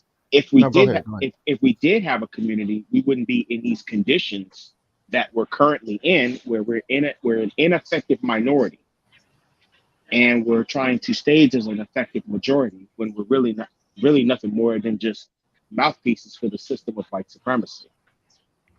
Well, let me say this, and I know y'all want to get in. I know Nearly Full of Junior says, unless you understand white supremacy, everything that you think that you know will only tend to confuse you. I'm pretty familiar with Nearly Full of Junior's talking points, and he had a lot of wisdom, right? What I will say is this: what we're talking about is how to build a community, and not necessarily how to build a community. That's really what I'm focusing on and what I'm talking about. The 10 points that I'm going to bring up are things that we can do. And some of them are in the line with the things that Angry Man pointed out, but the things that we actually can do to build a community and to build on what we have going on. Does that make sense? It makes sense if it's constructive. Yeah, it's all constructive. If we're trying to build a compensatory, constructive community, in which we have the 10 basic stops. We don't name call each other, we don't snitch on each other, we don't kill each other, rob from each other, steal from each other, fight each other, treat each other discourteously, squabble amongst ourselves and then getting other people to solve it, or gossiping about one another in the 10 basic stops according to the code. Yes. If it's under those lines, why not? I'm kind of cool with some of those points, but the whole don't snitch on each other. Oh yeah. No. Let me explain that one. Snitching meaning to volunteer information to somebody to take advantage of somebody's incorrect lack of judgment. That is snitching. So you're not talking about somebody doing something completely wrong or illegal or unrighteous. Okay, the person doing illegal and unrighteous, but you doing the same thing he doing, but you gonna snitch on him to take advantage of his incorrect judgment. That is snitching. Wait, you lost me with that. But if you're telling on somebody because you want a certain thing to stop, and you're not in that behavior yourself, that's not snitching. That what I'm saying is you don't do the behavior. But you're telling on somebody that is doing the behavior and you want that behavior to stop. Oh, I see what you're saying. I got you. You're talking about the I got you. I see what you're saying. Can you explain it to us? Because we don't see what he's saying. Oh, he pretty much saying like, okay, like if let's just say for example, like some of the folks I know in Chicago, if they were drug dealers and they knew somebody else that was doing something, if something went down, they told on the other one, and they're doing it themselves. Versus, we had this conversation before. I don't know if you was on versus if you just somebody that lives in the neighborhood to see the drug dealing going down and you know what's happening and you tell on them, you're not snitching because technically you're not doing that same behavior that they're doing. Okay, yeah, you're a citizen, and you're not complicit of any crime. Go ahead, B Magic. That's not how I grew up in Chicago. I know what you're saying, bro. When I grew up in Chicago, that was called ratting. What he talking about? That's like you being a rat or a snake or something. But snitching is like when you see dirt, you just don't talk about it, no matter who you is. The code changes. That's why I understood his point of view, what he was saying. But yeah, you're right. In Chi-Town, if we was on the streets, the minute they came up to us, hey, did you see? Nope, sir. I don't know what you're talking about. I didn't see nothing. I don't even want to talk to you. Nope. Hey, listen. So a couple of people were complaining. Y'all know what we do on this show. If y'all want to boot somebody, hit the Cash App $ Israel Mills. Y'all know how it is. This how it goes. So the brother has a right to speak his mind. If you don't like what he's saying, boot him through the Cash App $ Israel Mills. Our women don't want at least $20. Y'all know what it is. Fight Club rules. Our women don't want families anymore. They got it by themselves. Shout out to you, D-Rock. That I don't think so either. Shout out to Trinidad T. You guys assume The mother is getting assistance. Maybe they're on drugs to not care. Yeah, that's just the conversation they having in the chat because we're not even. Have we not seen Lean on Me? Okay. You smoke crack, don't you? You smoke crack, jump! Don't you smoke Jump. crack? You smoke crack, jump. Hey, Say Light Podcast, there is community and it is trash. Okay, Say Light. Yo, my man Say Light, y'all. Let me see. D-Rock didn't say wrong. Say Light said, get this guy out of here. Hey, yo, listen, like I said, hit the cash app outside Israel Mills. And y'all can get them going because that's how we get people going around here. What's that gentleman's name? This brother is his name is Wood. His name is Wood. The one that's on the panel? Yes, brother Wood. Okay. Hey, shout out to Marriage, Politics, and Sports. What's going on, brother Payne? How you doing, family? When we can, what we can do is quote unquote let go of the old victimization social memes that play.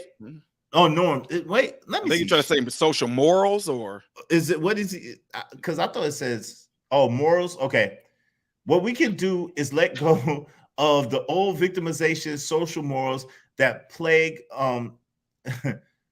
the old community and begin to build a new one with the willing and invite others to follow. Hey, shout out to you. Shout out to you. Okay, the question I have for that person is let go of victimization. Well, here's the question. How does a victim victimize themselves? Shout out to Easy. Woo! Okay, man. You kind of going left. I hear where you're going. I don't know if you're gonna find a sympathetic or empathetic ear over here. We not on that type of vibe over here. I ain't gonna lie to you. But you know what I'm saying? There's no victims over here. Okay, I'll stay quiet then. No, you don't have to stay quiet. I'm just telling you can speak your mind. They might boot you, but you can speak your mind. You're good. You're not gonna get any argument or any disrespect. We're gonna have an intelligent conversation, converse with you. At the same time, what I'm saying is no brother on this panel right now, nor most of my crowd believes in victimhood. We don't believe that we're victims at all. We believe that we're victors and victorious. We make our own way in this life. What's going on, Brother Payne? Go ahead, family. Go ahead. Okay. Well, how you guys doing? As the code would tell me, that's VGQ. You're automatically qualified. Victims guarantee qualification. What does that mean? What are you talking about? Well, that means that you are qualified to say how the system of racism and supremacy affects you. If it doesn't, it doesn't. Okay. So wait, hold on, MRM. Let me ask you a quick question, Wood. So you hanging on to white supremacy. Okay, let's just say that we all agree that white supremacy does exist. Let's say we all agree that racism does exist. By you holding on to white supremacy and racism as a badge of honor, how does it help you in your everyday life, and how does it help you build and maintain and build a community? It makes me more aware of who the enemies are. And it also, it keeps me in great sanity because most victims of racism are insane. I'm talking crazy.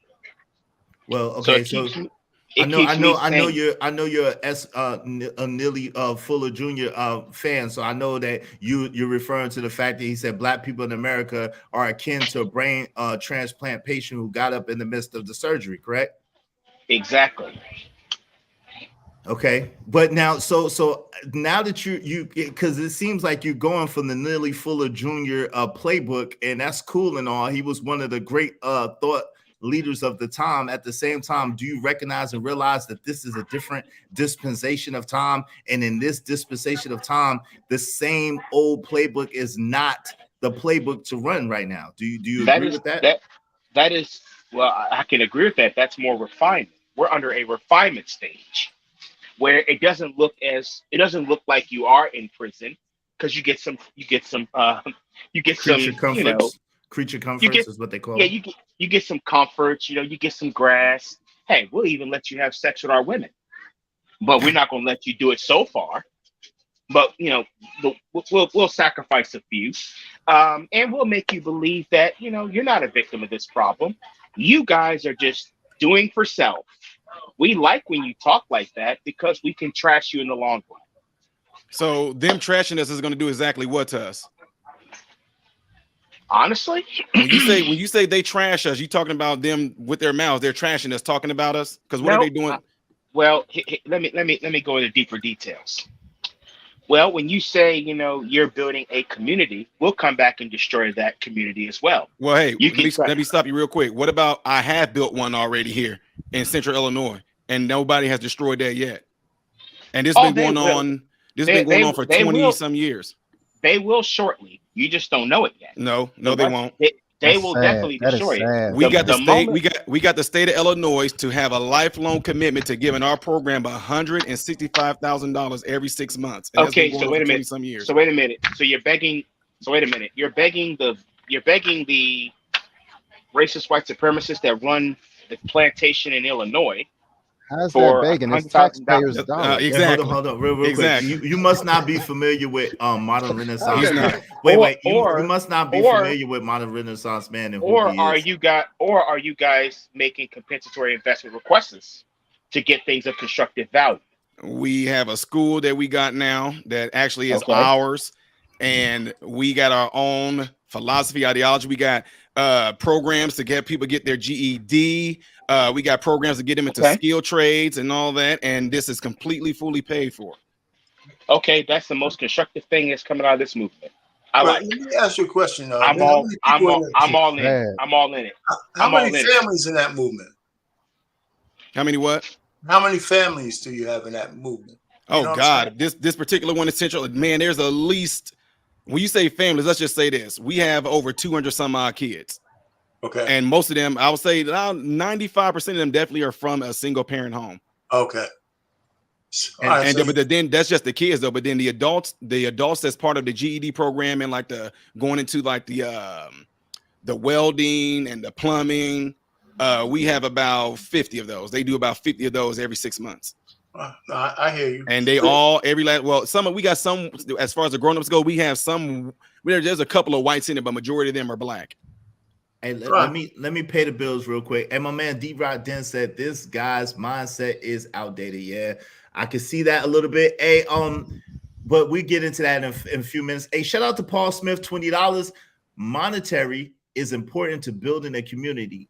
How do we get the dollars being spent and used in the community? Too often we will spend money with others while a licensed black business owner doesn't get the funds to support. Hey, that makes a lot of sense, and you're right about that. But we'll get into that. We're gonna get into that a little bit later because that's about talking point number 4 or 5, I think, maybe 6 in my plan. But we'll get to that. Hey, shout out to MRM, my man Rogue Station. What's up, Shaq Channel 415? What's the deal, family? How y'all doing? Hey, welcome, Jules. Thank you, Jules. I appreciate you, my man. Thank you, Trucker. Yeah. Hey, listen. So,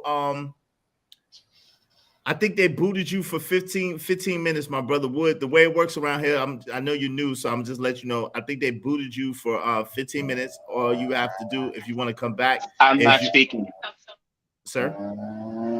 I'm just staying quiet. I'm not speaking. Nah, you good, but they just booted you for 15 minutes. If you want to come back, you can hit the Cash App $ Israel Mills for $20 to come back, or you could just wait 15 minutes and just come back up. Okay. All right. So, Brother Payne, how you doing, Brother Payne? How you doing, Brother Payne? All right. What's going on with you? What's saying, brother? Yeah, I just wanted to touch base. That little, when I put my little Cash App or your super chat up there, it was social mores. That's how you pronounce that word. Oh, okay, mores. And social norms, social mores. Yeah, I try to get fancy once in a while, but it means pretty much the same thing. Yeah, it's all good. It's all good, man. And listen, it's all good. But Wood, if you want to come back on, you welcome. You know what I'm saying? You can come back on. I'm not saying they won't boot you off, but hey, listen, I like what's up, Say You Like Podcast. I like different viewpoints.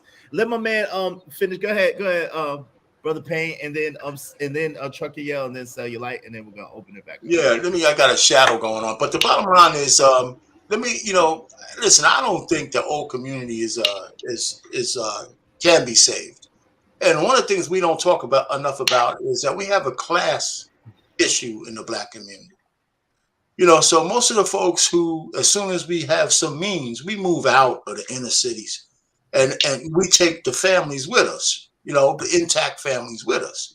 And that's the reason we don't want our kids growing up in that, because we worry about our black males, you know, getting shot on humbugs, and we don't want our daughters in that mix, right?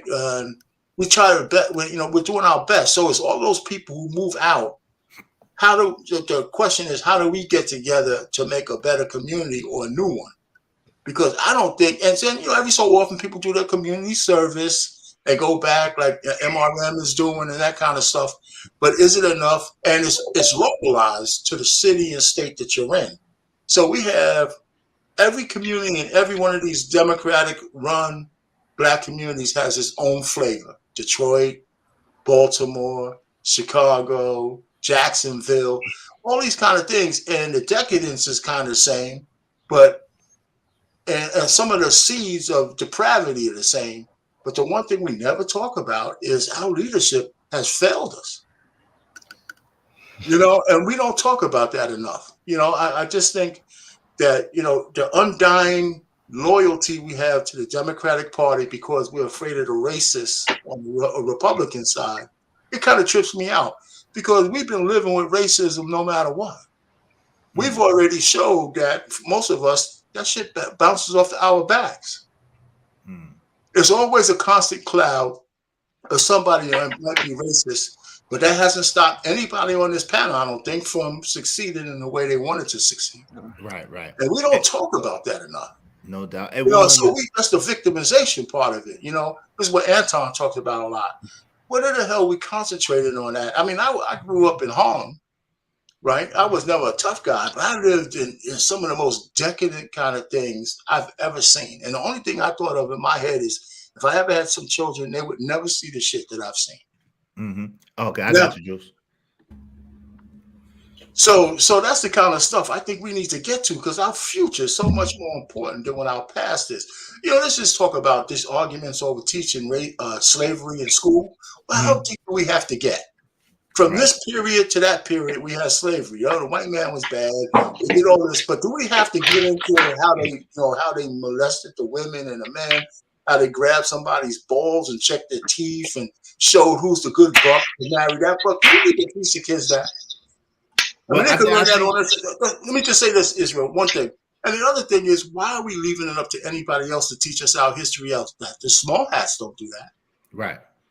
Well, so I'll just land it there. Yeah, no doubt. Let me just say this, hey, Mr. Payne, you made a lot of great points. I think was it you, MRM, or I think it was MRM that said that when it comes to that, he believes, and I could be mistaken about those, you, MRM. You said that you believe in teaching that, but just much later when they could digest it. Absolutely. When they're old enough and mature enough to understand it, not as a kids, but when they become like adults, 18, 19, 20, when they out of school, away from that ideology being indoctrinated, now we can talk about this and teach it. Yeah, so I agree with that it should be taught, but it should be taught much later. Shout out to Trucker Yell. Yes, he did protect us from stupidity and victims. Hey, shout out to you, Trucker Yell. What's going on? What say you, brother? On the topic. Come on, fellas. What's going on? What's up? What's up, brother? What's up, brother? To be honest, oh man, you sound like you underwater in the world. Yeah. I must be on the road. Yeah, you on the road again? You sound like a Decepticon right now. I'm living from upstate New York, so I'm in the country. I'm in the country in New York, so yeah. He's around the Finger Lakes. All right, go ahead. Everybody cooking though. Everybody cooking. That's all. I mean, everybody cooking. It's pretty much everything I was saying the other day when I said, you know, prioritize ourselves with the people. Yeah, you cut out. You cut out. Oh yeah, we lost. I go ahead. Cellulite Podcast. What's good with you, family? How you doing, Cellulite? And then Jules after that. What's happening, y'all? What's good, family? How you doing, man? Hey, I'm doing good. Fuck the Communitah. Okay. Period. It is what it is. It's not worth saving. There is no point even trying to save it. That's why I asked that question. Are you trying to rebuild or are you trying to establish? Right. When it comes down to it, and I stand by what I said. We glorify single mothers. We institutionalize and demonize fathers. We sexualize and victimize our children. And we all about blasting loud ass music, doing ghetto hood shit and doing everything that's never productive, never positive. That's what's wrong with the damn community, the communitah. My bad. So I don't have absolutely no favor in trying to save the black community because it ain't worth it. I heard the guy come up here before he got chopped. talking about Wood. Yeah. I heard him come up here and he was talking about how it's not a community, it's not established and some shit like that. I don't know. Hey, but go ahead, sit over there. You know we going. You know we talking. But for the real people, for the real residents that's within the black community, right? Those who actually have a positive outlook and want things that's better for not only for themselves and those around them, for their children and their grandchildren, all this, that, and the other. I can't see the gentleman's name in the bottom left-hand corner. My bad. I don't want. Oh, you talking about Mr. Payne? That's marriage, politics, and sports. But Mr. Payne, Mr. R. Payne. Mr. Pan, P-A-N. Payne. Okay, R. Payne. Okay, so he was. I think you the one that said black people within like their communities, they get a little bit of money and they move out or something like that. Well, it's a multitude of reasons. I can tell you why I moved out the hood and then eventually I came back. I moved out the hood because I'm gonna mute you real quick, Mr. Payne. Go ahead. Okay. Oh, he muted. Yeah. Go ahead. I moved out the community because I got tired of dealing with niggas. Period. I got tired of looking over my shit to make sure my shit was still there. I got tired of looking after my house and make sure that the locks was good. I got tired of motherfuckers trying to come into my backyard, trying to break into the garage or some shit like that. Every time you leave out the house, you got niggas that standing on the corner watching you. They taking down notes when you leave and coming back and all that and the other. It's simple. You get tired of that shit. And the thing is just like when you move, of course you're gonna get belt strapped. Oh man, you ain't shit. You leaving the hood. What the fuck is that? What I'm gonna stay here for? I think 50 brought up a good point. He said everybody's hungry in the hood. If you leave the hood and come back with a $50,000 chain on, hungry niggas now look at you as food. Period. So what good is there coming back to a community that has absolutely has no interest in your well-being? It just doesn't. This is why I say to hell with the black community, especially with this movement. I don't want to say too many different communities or acronyms. I ain't trying to get you trying to Right. But wait, real quick, say like, so I heard what you said and you said it loudly and you professed it loudly. I want to know where does this leave us? If we say F the black community, right? F it. Where does it leave us? Like, because now before I say that, you have brothers like MRM. You had, you know what I'm saying, Dr. Francis Cress Welsing. You have a Tariq Nasheed, whatever you think about him, or you have so many different people. You have a Dr. Henrik Clark or Ivan Van Sertima, a Dr. Claude Anderson. You have different people in these communities. So when we say F the community, what? Can I take? Let me take. I got you. I got a short answer. The only way not only way. The reason I say fuck the black community because it's too populated with niggas and bitches and not enough men and women. It's too populated with too many negative, don't snitch, all this, that, and the other bullshit ass niggas, and too much. I'm a strong, independent woman, and I'll beat every bitch in this bed, and I don't need no man, all this, that, and the other. And the kids is over here getting dressed, and the boys getting dressed up as girls, the girls getting dressed up as boys, and we teaching them how. Wait. Hold on, I'm answering. But the thing is, what separates us is, now you asked about the guys that's on this panel. What separates us is, I don't see y'all out here doing nigga shit. I see y'all actually now. It's a clear distinction between niggas and men. I don't perceive y'all as niggas. I perceive y'all as men. But the question I asked you, and then I'm gonna let Jules get in, and then I'm gonna let Mr. Payne go after Jules, and then B Magic. But the question I was asking is, if we say F the community, where does that leave us as a people? Because at the end of the day, we say F the community. But we are part of the community. No, we not. No, we not. How are we not? We not. Okay. How are we not? Would you consider yourself a part of the community, which is a community full of niggas and ain't shit ass niggas and bitches and ain't shit ass bitches? Would you consider yourself a part of that? Would you consider your children a part of that? Do you raise your children in that type of lifestyle? I understand that even though we came from that, we also know that the grass is greener on the other side, being that we know that it's the more positive that you are, the better outcome of life that you have, right? And with that, this is what separates us from them. When you just tired of bullshit, when you tired of nigga shit, when you tired of hood shit, when you tired of everybody always claiming to be the victim, right? Oh, I'm a victim, I deserve it. It's the white man, bullshit. Get off your own ass and stop being fucking lazy. The true disturbance and the destruction of the black community is led down to laziness and procrastination. That's what the fuck is wrong with the black community. You lazy motherfuckers want to sit back and collect checks, and you want to get paid for everything about the sun, but you don't want to do no work. All the single mothers want to do. I just had a conversation with a young lady. She was like, "Well, Will, you a slave for the white man?" I said, "Define yourself, slave for the white man." She's like, "You a slave for the white man because all you do is care about your job." I said, "Incorrect. I know that I have to work to pay these bills. Without these bills, I cannot have my children. Without my children, I'm not leaving behind a legacy." I said, "But the crazy part is, I'm gonna go along with what you said. Now, here's the real question. If you say that I should cut myself off from the white man's titty, as you call it," this is what I said to her. I said, "How about you do the same?" She's like, "What do you mean?" I said, "I know that you get low income housing, you got a car voucher, you get food stamps, you get child support, you get all these things." I said, "And all of that comes to the government, correct?" She was like, "Yeah, I deserve that." I said, "All right, well, to be the first to cast a stone, how about you pick out the stone? Instead of just saying, oh, we should just cut ourselves off from it, how about you be the first one to do it? Go down there to FIA and tell them, take me off of food stamps. Go down there to child support, or friend of the court, tell them, take me off child support. Fuck that low income housing." She was like, "But what I'm gonna do about my kids?" Exactly. That's the mentality that's different between actual real people and niggas and bitches. We don't have to sit back and be, I'm a victim. Fuck all of that. You ain't no damn victim. You chose to be a victim. Hey, okay, go ahead, Jules. What's going on, Jules? How you doing, man? How you doing today? Can I say one thing real quick? What? Yeah, go ahead. I just want to say one thing real quick. It's real quick. This is how I see it. This is when people started calling it the Communitah.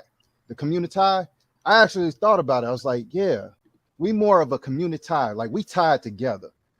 Okay, like this young man was just saying, I'm distanced away from Chicago. I haven't been back to Chicago in years. I'm talking about 14 years. Once I got away from Chicago, I went through so much trials and tribulations in Chicago, I dipped. I said, I ain't never coming back.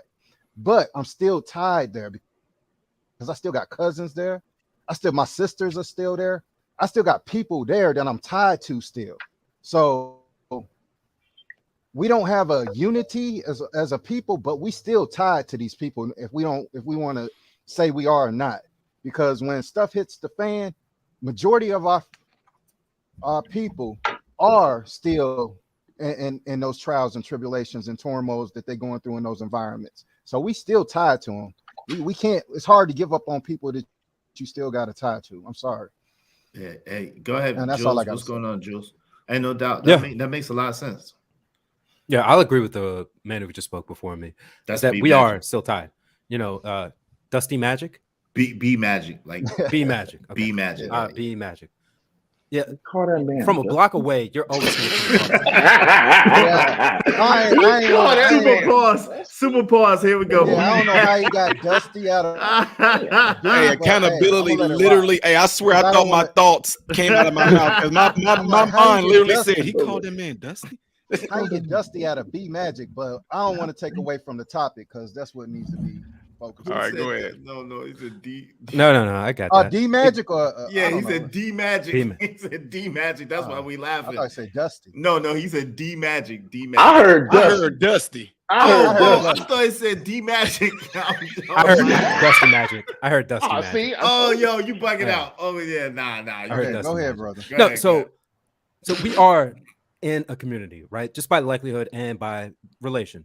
If you really think about it, most Black people in America are probably 4 degrees of separation away from each other, right? And that's a very interesting thing to think about it, considering, you know, what 95% of us are roughly from this area. 5% come from foreign extract, and then there's another 5% or 5 to 10% that's mixed between the two.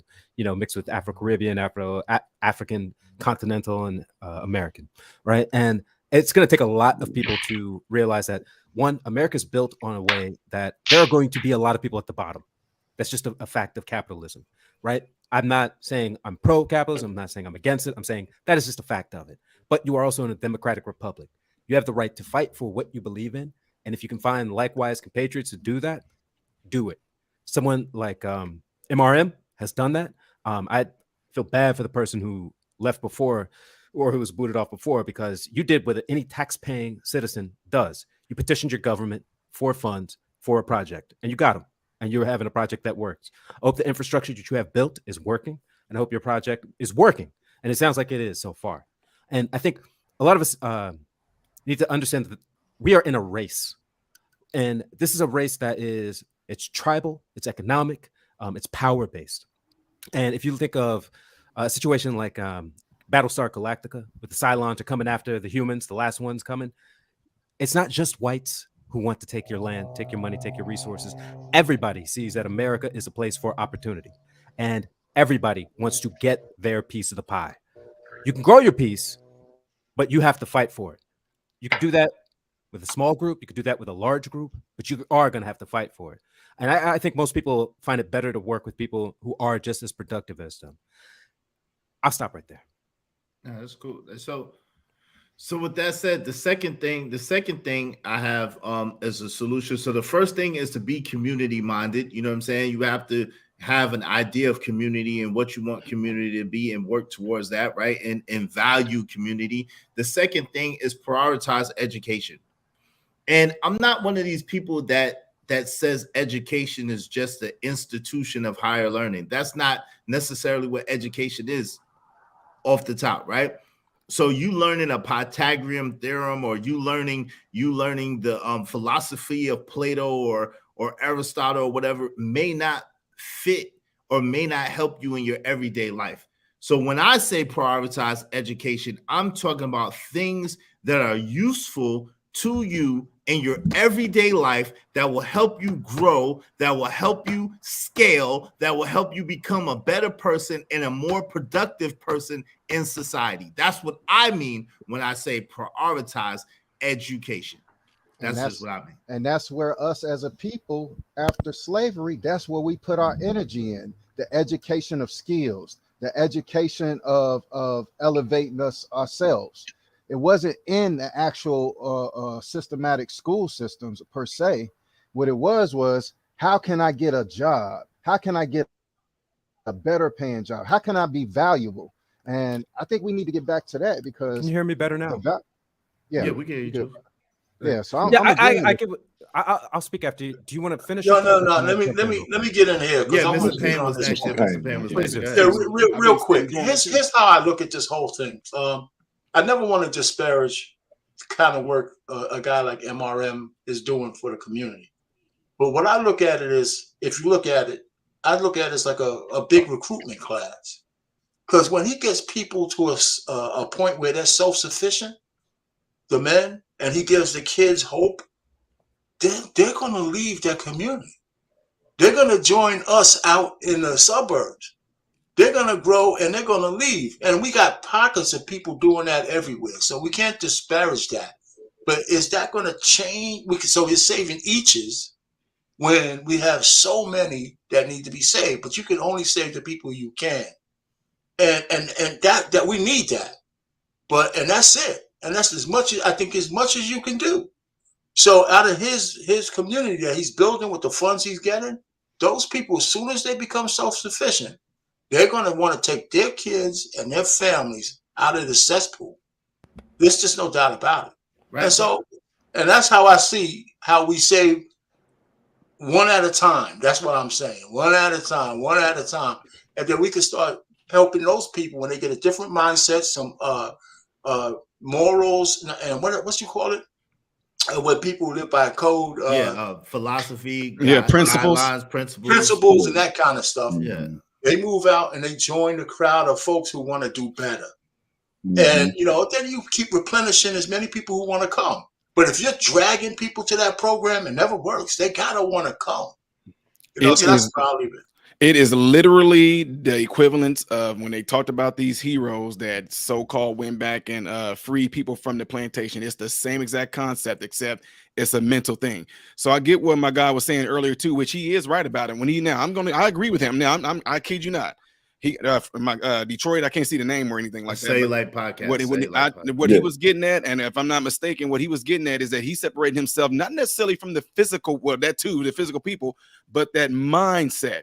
Because I'm completely 100% on that. And whenever we do our mentorship, that's exactly what we are getting them away from. You have to be completely separated from that mindset. If you want to be about that life, about that mindset, about that atmosphere, I'm not going to waste my time with you at all. You're either going to get on board because we're getting ready to change some things up. You're getting ready to be on a straight up trajectory, which is going to blow your mind once you do cross over and see that it's not like what you've been taught. So real quick, I want to say this. When I got invited to go do a TED talk, I surrounded it by this story. I don't know. Have y'all ever seen that movie by M. Night Shyamalan called The Village? Yeah. Okay. Love that movie. Think about The Village.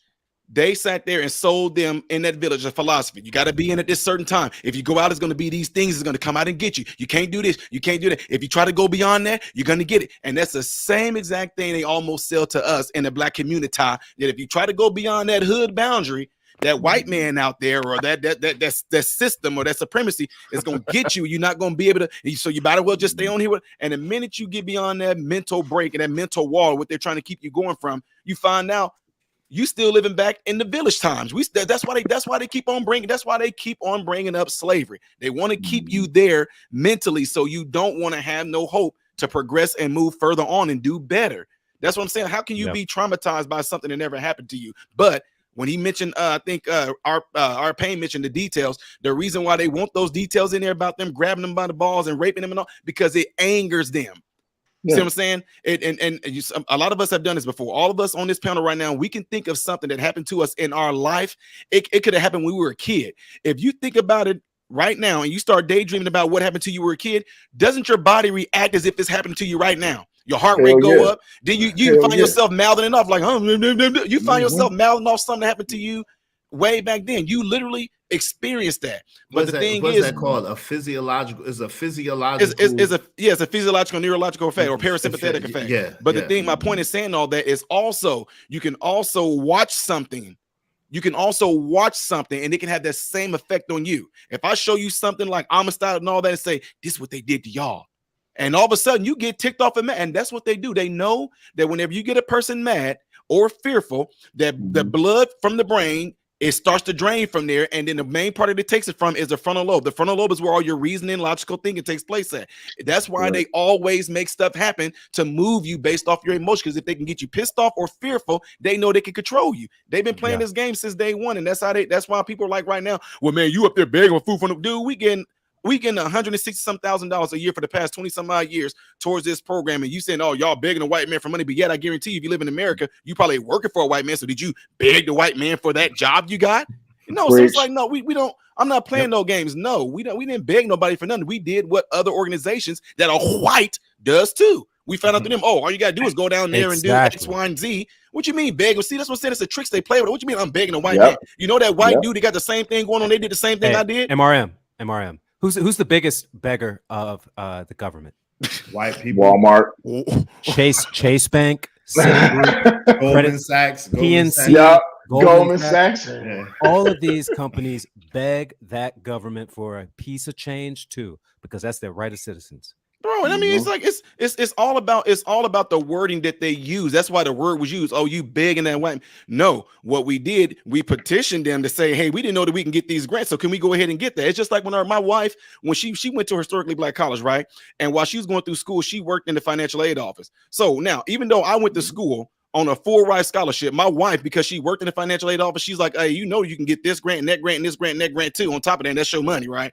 I'm like, no. Now I didn't go there begging them for it. It's just no. She's saying these things are for you, but if you don't ask and you don't know about it, of course they're not going to say anything. To take advantage of it. See what I'm saying? So it's not that we begged them for. We just didn't know that we found out. Oh wow, that exists for if you're trying to have your own community thing going and you're trying to have these programs in there. That's a grant that they give to you.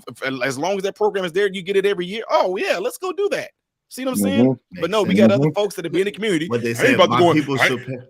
I ain't about to go and beg no white man while you still sitting there in the hood on the corner smoking a cigarette, talking about how cool and tough you was and all that. On a milk crate. Our people should perish for the lack of knowledge, right? Absolutely. And shout out to Trinidad T. Agreed, Mr. Sell. We have too many people who who Too many people who comes, cares. clean up streets, etc. Next day, it It goes goes south. south again. Sad. Hey, no doubt. Yeah. Shout out to her. Let's see. Also, she said there was another comment that she said. She said, Mr. Israel, love your show. It's very informative. Yeah, thank you. I think so too. Someone said very informative. Yeah, yo, when you got brothers like Marriage, Politics, and Sports Cellulite Podcast, MRM, I Just Jules, and B Magic up here, for sure, it's very informative, man. What y'all talking about? Y'all better get a notepad. Y'all better get a notepad and a damn pen and write some of this stuff down. I'm trying to tell you. I'll say a couple of things real quick. A couple things. I usually look at the American Community Survey. It's released by the Census Bureau, and it does a lot of numbers on locations by zip code. If you want to get deeper, you can find information by census tracts. So think about like where your homes are, and you can kind of aggregate what numbers are for your community. The biggest things I've seen that are very related are poverty, locations without employment. So that doesn't just mean business owners. You could be a business owner, you can employ other people, but if there's no employment at all, and then access to health services. Those things seem to be the three biggest things that I've seen that lead to the higher crime rates, lack of home ownership, and a lack of having funds. And the three biggest areas I've seen that hit are in Bronx, New York, Minneapolis, Minnesota, and Emporia, Virginia. Those are the three highest. Right. And you can break it out even further if you start aggregating it. You have to start going into what you call it, SAS or Minitab, and start, separating out how the data works. But you can break it down by community too. But there's a lot of things that are built on other things. So if you can get access to funds, get access to healthcare, get access to employment, you have to reorder that differently, obviously. But then you start seeing things get off of your back. You start lowering the percentages of things being bad. There are communities where a lot of Black people do live, but they also live with other people who are very productive and are trying to do things. And I think that's what I mentioned that book, Disintegration, the Splintering of Black America, is that he pointed out that there's going to be four versions of the Black community, right? The upper class, the mixed race, the immigrants, and then the lower unwashed masses, for lack of a better term, right? The niggas. Not decided. No, you could say that. A lot of people. You could say that, but there's a lot of people who actually work very hard, but they just cannot get out of that inertia, socioeconomic state, right? Yeah. A body of rest tends to stay the hood mentality when it comes to financial literacy. I'm telling you right now, it's the hood mentality when it comes to financial literacy. That's the reason why they can't. Hey, but real quick before you finish, my bad, Jules. Real quick, let me just address it. Hey, shout out to 925. Shout out to Bear the Boxer. Hey, look, Sugar Bump.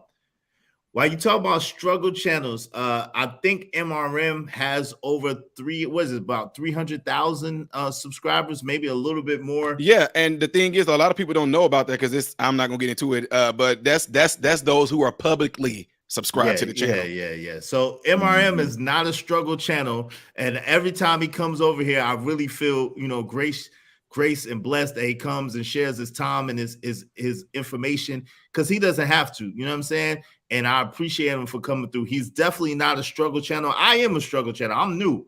He's been here. He's been doing his thing, and he's a very accomplished brother.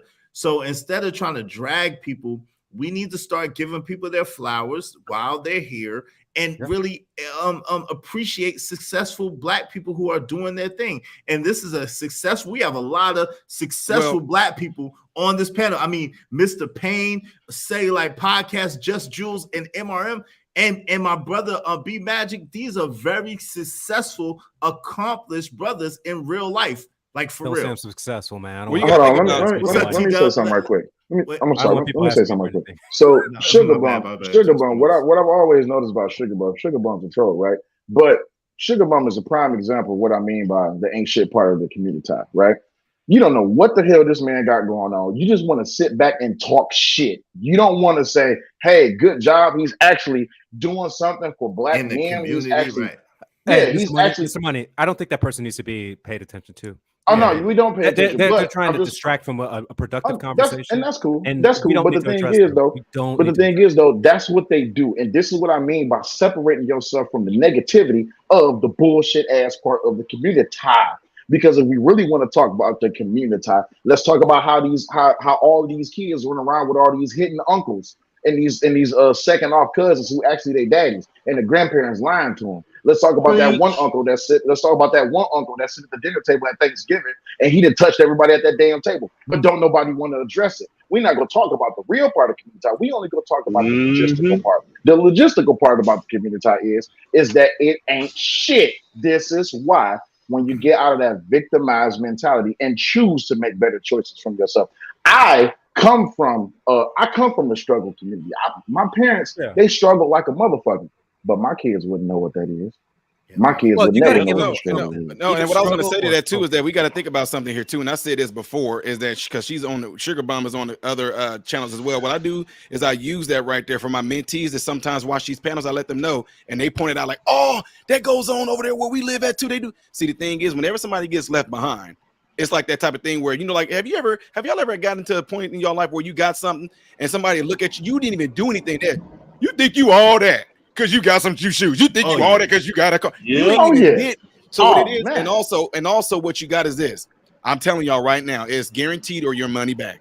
Sugar Bomb is a very sad and lonely individual, and any type of way she can get attention, she's going to. It's like the kid that sits there and do all this crazy stuff in your face. You're like, what are you doing, boy? Move out the way, and they come right back in front of you. And then you end up getting mad at them. They don't care. They even got in trouble. All they care is that you paid them some attention. You said their name. You looked at them, and that's what she does. It's sad, but I mean, I get it, Sugar Bomb. I mean, I get it because I got kids that do the same thing. Kids. Yeah, I just came up here to men tend to confront and women tend to undermine. Sugar Bomb is someone who's trying to undermine the whole conversation that's going on. Yeah. With that type of we have to pay. She wants attention. That's what it is. It's sad. Hey, I mean, shout out to Eye Color. I don't think she wants attention. I think she's doing what every other female tend to do. They tend to try to change the subject where everybody on the panel get on her level and all this other bullcrap. We see that all the time with Fantasy and Venus and Sugar Bomb. Like the only one I usually come up here and keep it 1,000 is Sherelle, which I got to give her respect on. You know what I'm saying? But everybody else, it just seems like, you know, they do this shit on purpose so we won't have a real conversation.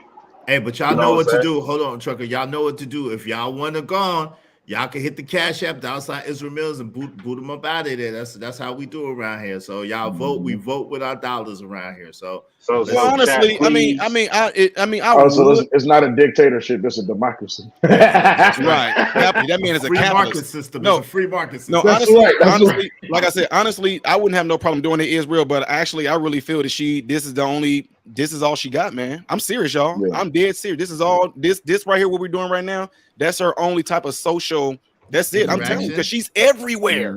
So I mean, but Sugar Bomb, we still love you, Sugar Bomb. I mean, I do got love for her. I don't mind, you know. But if it's distracting the people and y'all want to vote, y'all can vote. You know, boot her out. Listen, she remind me of that. She remind me of that single mother in the projects that get nothing but just stamps, yams. That's all she came up here for. That's all she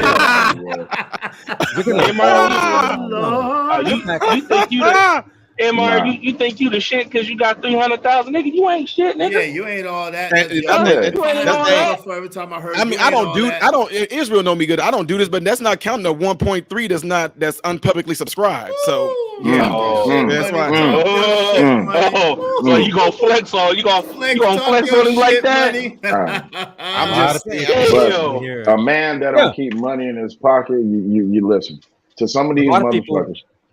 To some of these motherfuckers who don't want to do nothing but just steal the attention, you just let them have their little moment off to the side. That's what they do. They just want to interject themselves into the conversation because they know they have absolutely nothing to fucking add. Period. Hey, look at me.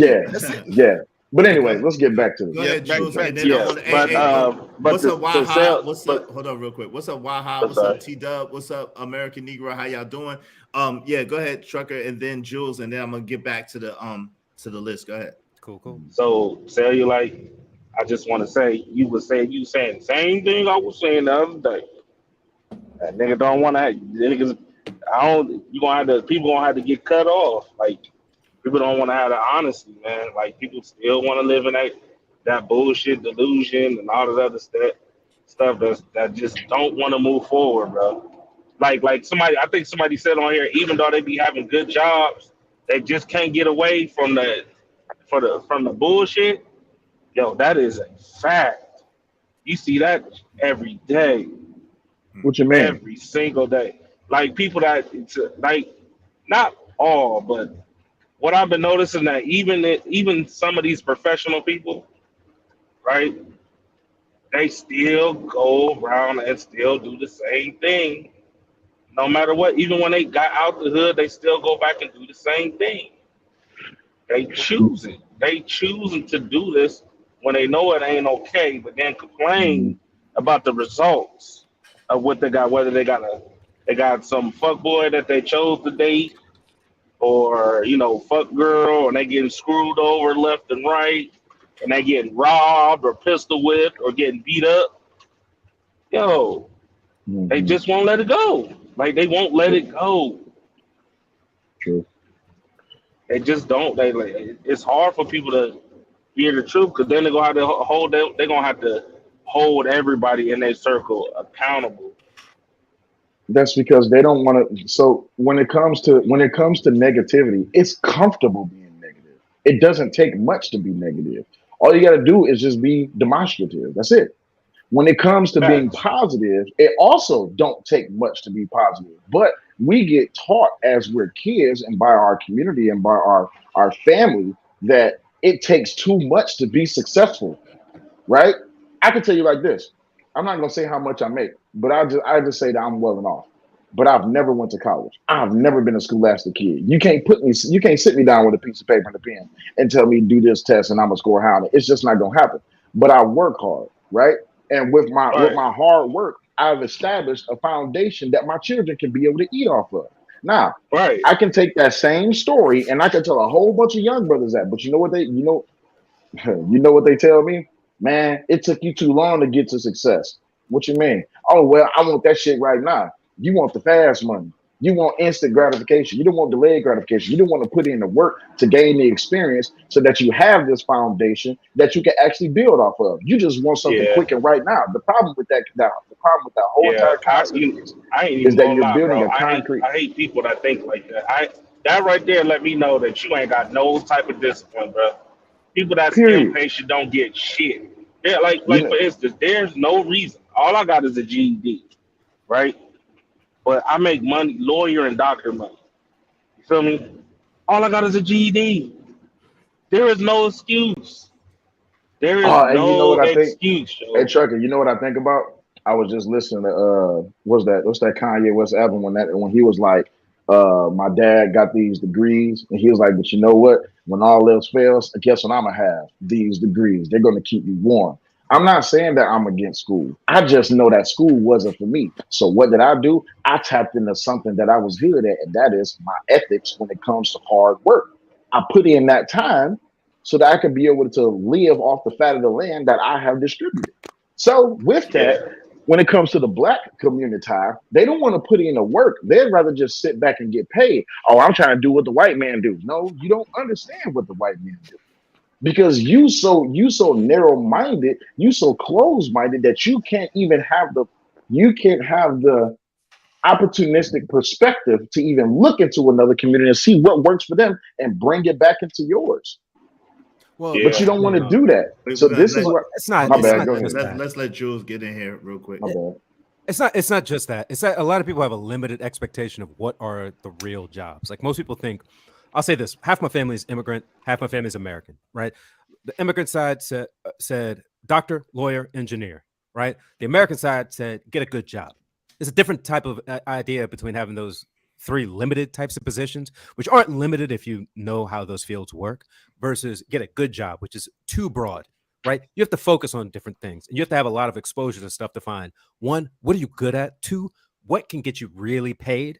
And then three, what can you do that can last you a long time and that you could possibly hand to someone else? Like I know, I have a guy, he's a friend from Louisiana. His dad has been doing a job that nobody could describe, but he's like a dirt engineer. That's the basic way I could describe it. But he has the whole South Atlantic or Gulf Coast locked down on moving dirt, and it's for he like moves it, packs it down, gets it ready for like oil rigs, ship barges, all this stuff. This is a job nobody thinks of. He's a fracker. He's in the He doesn't fracking do that. industry. He's downstream of the oil industry, yes. But like Yeah, because that's what they normally use. Like that's what I'm saying. Like, hold on, trucker. Hold on, truck. Let him finish. Most people don't actually. Did I get cut off? No, you good. You hear me? No, you good. We can still hear you.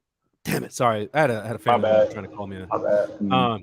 No, but I was gonna say you have to find something that can really work for you. I'll tell you. You should look at the ADP job reports that just came out for I think it's May 2023, and a lot of things are going to set things on fire because a lot of the jobs that were lost were in the high white collar industries, and a lot of the jobs that were gained were in the blue collar industries. So you're starting to see a sea change, right? But you're seeing a lot of the jobs that were lost were in the Southeast. So you think in Mississippi, Alabama, Georgia, South Carolina, right?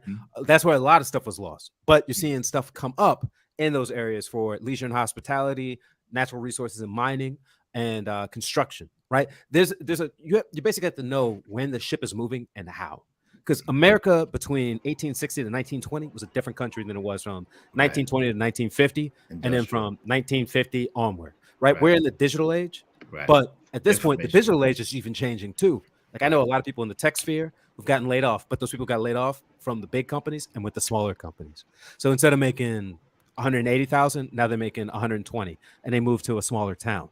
Right. So instead of living in New York and doing okay, now they move to Raleigh and they're doing okay, but they're doing okay in Raleigh instead of New York. So there's a lot of things that are shifting and moving. The sands are moving underneath us. You have to find where you're going to make things work, and you have to work it as hard as you can. Like I could give 1,000 other people in this general, let's say, Black content creator sphere of people who are doing this and can help you. But you're going to have to take the first step, and then you're going to have to take the second step, and you have to take the third step. And it's not that hard. It could take 30 minutes a day, and you could learn more than 90% of the country is learning. You do that over 6 months, you've learned more than 99% of the country's doing, right? I did my studies earlier tonight before I came on the Israel's podcast because I sent them a chat, and I had to finish my little quiz, and now I'm here. Just chip away one step at a time, and you could get there. One step at a time. Hey, so far I wrote it in the chat, but the first thing is that I said is a solution is you have to value community and community building. The second thing is prioritize education. And by education, like just Jules is talking about, like Trucker Yell is talking about, like say like podcasters talk about, is not necessarily standard education. And MRM is not necessarily a college degree or from a university, but educating, and Be Magic as well, educating yourself to something that is useful for you in your life, a trade, a skill, things that are transferable, and always like my man Just Jules was saying, always be able to pivot. You have to be able to pivot. Like Spencer Johnson said, you have to be able to move with the cheese, because change is the only thing that's inevitable in life besides death. And you have to be able to move with the constant changes that often occur. Okay. So the third one thing, Israel. Yeah, yes, sir. And I'll say this, man, and I've done blue collar and white collar jobs. You're always learning in blue collar. You're always learning in white collar. I have uncles who run construction companies, who work for big construction firms. The guys in the blue collar, they'll be reading huge technical manuals and then trying to digest that and say, all right, how are we going to actually build this thing? They have to look at the schematics and put it to real life. I work in the white collar now, and I still have to do that same way, but I have to do that with the infrastructure of IT stuff, right? It's a lot harder if you want to look for like a very specific position, but you're always learning. Yeah. Always be learning, always be evolving. Hey, so the third thing is promote entrepreneurship, like these brothers are all talking about. You want to promote entrepreneurship amongst the people in the community and help each other. You know what I'm saying? So what it should be doing is promoting entrepreneurship within the community, and those businesses or those entities within the community reinvesting into the community, and then we build upon something. That's what Dr. Claude Anderson was talking about a lot in his book Powernomics, when he was talking about a lot of times.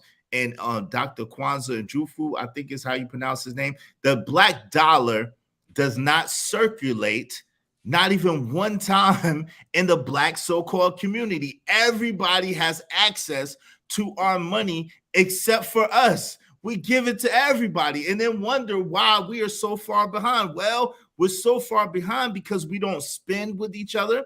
We don't trust each other. We don't invest in each other. We have to stop that. We have to start investing in each other. We have to start building with each other and circulating that dollar amongst each other, circulating maybe with MRN's practice, or Trucker Yell's trucking service, or Just Jules services, or Brother Payne's architecture, or what do you do by profession again? Architecture or engineering? I used to be an engineer. I retired. I'm retired. That's why I'm on these YouTube. Yes, sir. And Cellulites, both of them have community organizations, Cellulite and MRM. So it's just circulating that dollar within the community and building on top of each other. Shout out to you, House of Hypocrites. What's going on? What's going on? We so far behind because we don't target our people with our services. Yeah, we do a lot of times target our people, but our people don't support that targeting of the thing, unfortunately, right? So another one, the fourth one is not necessarily embrace networking with a focus on diversifying. So you want to embrace networking, but a focus on diversifying. So not only with race, but diversifying with skill set and with trades, right? So that way you have a barter and you have a trade system where maybe, like I said, let's just say one of the brothers know how to build houses, and someone else is a plumber, someone else is an electrician, someone else is a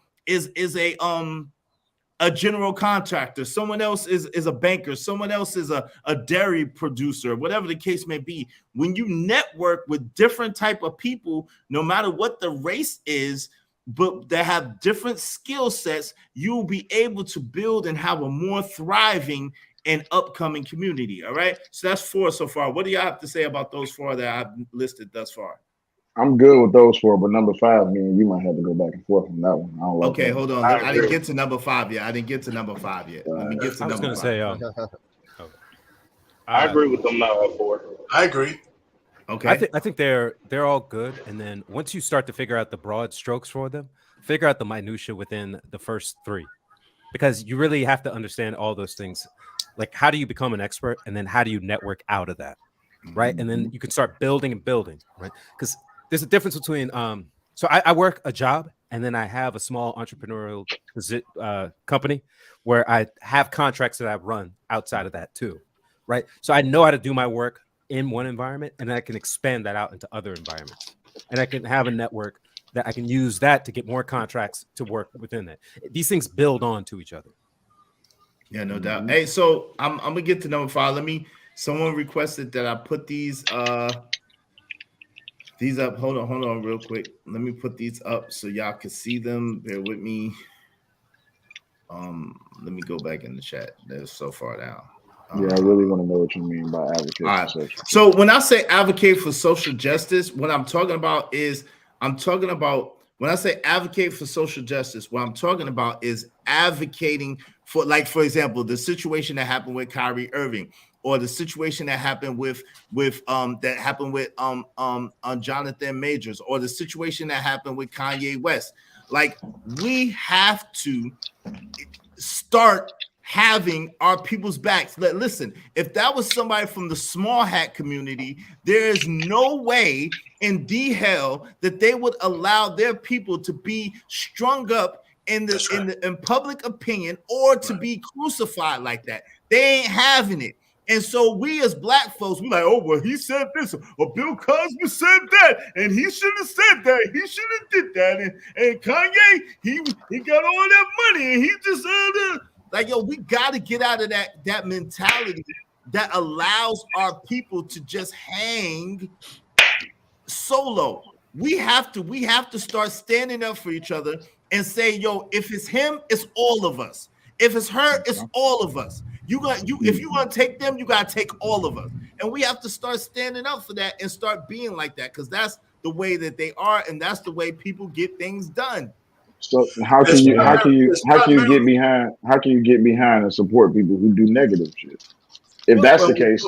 But brother, before we go there though, let's just stick on that point before we do the eaches. Like, where was my point? In terms of, it's black men who are really the victim of all that you just mentioned. I don't think black women are under that same kind of scrutiny, unless they do something really, really dastardly, and then it's even iffy. And the real life case that we're going through now is the brother down in Florida with the Travis Rudolph. Where his girl tried to get him, deleted, and he's on trial for defending himself in a stand your ground state with all the evidence that he should have never been indicted in the first place. But so I hear you, Israel. You're right about that. We need to, speak up in mass for a lot of these atrocities, and we just don't do it. There's whispers. I think we actually do a lot more than you would think. But we actually don't know the whole story when it comes out, and a lot of times that can lead us to being kind of misguided or sometimes overzealous, right? That's how we end up in the. That's how we end up in. Hold on. Say like, let him finish. Okay, go ahead. My bad. Yeah, let him finish. There's an Asian guy who wrote about this about 30. He wrote about it in the 70s, right? His name is Frank Chin. He wrote this book called Racist Love, Racist Hate. He's talking about how like Asians always get put into like a Goldilocks type of thing where you're like the best of the best or the worst of the worst, right? And he saw that in his own community in relation to the white community. And Spike Lee even covered that in the same way with Do the Right Thing, right? Where he was talking to Nino. He's like, hey, you love Prince, you love Michael Jackson, you love Michael Jordan. These guys are great. And he's like, yeah, but they're not black, right? They're greater than that. Right. So there's this kind of way where if you're black, you're seen as either amazing or horrible, but you're not seen as like regular. And a lot of the guys on this panel are at least regular or are doing very, very above regular. Right. And it's a weird thing where we don't kind of differentiate between ourselves, but the white community definitely does within itself and doesn't let the outside necessarily reflect in. And when it does, you'll see, call a white person who is doing very well, call them white trash, call them trailer park trash. They will get pissed if you do that. But because they don't want to be associated with that, right? Because they understand that there's a bottom and a top, and they understand that they're trying to work towards the top and not trying to be seen as the bottom, even though they share the same appearance, right? And there's a lot of people who have an appearance that might look at the bottom, but they're actually doing very well. There's a lot of people who appear that they're doing well, but they are actually at the bottom, right? When you see like a kid wearing Versace, but they're like 22, like unless you're in the NFL or the NBA or you're like a successful entertainer, you can't afford that $2,200 Versace belt. I can afford that belt. I don't wear it, right? I wear very plain stuff, but I appear in the middle, and I like to be in the middle. Even Chris Rock, who a lot of people have problems with, he even talked about that, how he's at the very top of his profession. He really is, as like a comedian, actor, entertainer, whatnot. But he lives next to doctors, dentists. But I think, hold on real quick, Jules, because I think that changes the complexity of the conversation that I'm having, right? I appreciate this panel, right? No, yeah, definitely. And I appreciate those talking points that you had, and they're profound, right? At the same time, what I'm saying is this: we have to start speaking up and doing something when they come after one of ours. We allow ours to be targets. We allow ours to be like sheeps to a slaughter. We just leave them out hanging, and we leave them out to dry. And if it can happen to them, it can most certainly happen to us. And because we don't make no fuss for real as men, because we don't stand up for real as men, they pick us off one by one, and they're taking from our numbers. We have got to stop being so individually minded and so individually focused. Go ahead, say like. Okay, so my thing is this, right? And I can get behind what you're saying is pause, no filter. But the thing is, before we jump into that, and the Communitah does it often way too fast and way too much. We hear the story, we make an assumption, and we come up with a judgment before we know the truth. That is the real problem. Look at Juicy Smoothie. Everybody immediately, he was targeted because he was a gay black man. Didn't have shit to do with that. And no, if you as everybody didn't, that's not fair. Shit. Black women jump. Black women. Jump. Let's keep it real.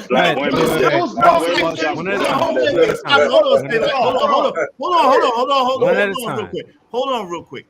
Black men were not fucking petitioning for no Juicy Smoothie. Incorrect. It was the simps. No, it was the simps that stood behind those black women that were just like, if y'all don't believe Juicy, you're not a real black man. It was the simps that was behind them. Sorry, I don't mean to yell at you, but I'm real passionate about it. My thing is, we do that way too much. We hear a story, we jump to an assumption, and then as soon as we clarify in our assumption, we make a judgment. And if me and B Magic agree, and MRM is, and Mr. Payne, y'all don't agree with it, y'all not black. Get the fuck out of here.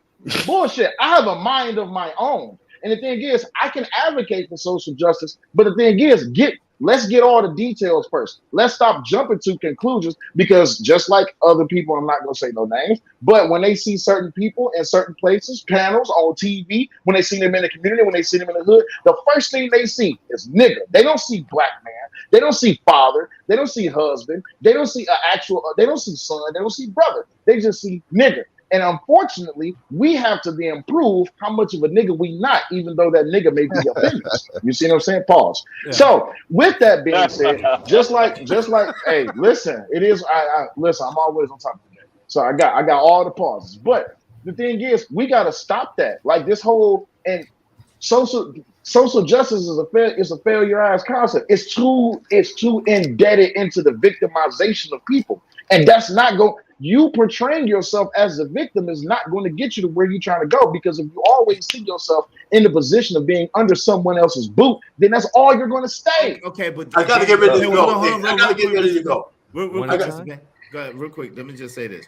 You change the complexity of conversation, because again, I'm not talking about being a victim. I'm talking about we allow our people to get picked off one by one while we stand back and we talk shit about them, or we focus on where we disagree with them at, or what we don't like about them, while they are getting crucified in the public. That's what I'm talking about. Go ahead, Mr. Payne. So I'm gonna have to end with this, but exactly, I understand where you're coming from, Israel, because we're not talking about those when we jump in and all those kind of things. We let Kyrie Irving stand out there like a black buck on a whipping post by himself, and that video is still available on Amazon. Those small hats didn't go after Jeff Bezos or Amazon. He didn't even have any commentary when he linked to it. Now he got him in trouble. He shouldn't have said anything. But anyhow, listen, I got to get off, fellas. I appreciate you letting me. God bless you, Mr. Payne. Hey, I'll be around these spaces. Good conversation. Yes, sir. You're always welcome. I appreciate you coming through. You got it, my man. All right, gentlemen. Have a good one. Thank you. Well, what happened? My bad. What happened to Kyrie? And yeah, it was fucked up. What happened to Kyrie, right? But the thing is, what are we going to do then, right? What are we going to protest the NBA? Yes. Oh, okay, cool. They did. All right, cool. Hold on. So we protest the NBA, right? The same thing happened with the whole Colin Kaepernick situation. Did you see black people protest the NFL? That's the problem. That's what I'm saying. They did. Okay, but here's not by and large, not by large.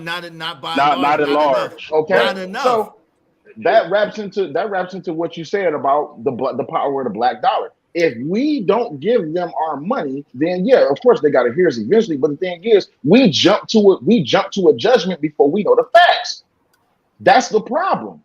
And the small hats. Listen, the small hats, black women, LBGT, QRS, LMNP. They don't need no damn facts. All they need to know is that you're going after one of theirs, and they are standing up, and they ain't having it. That's the point that I'm making.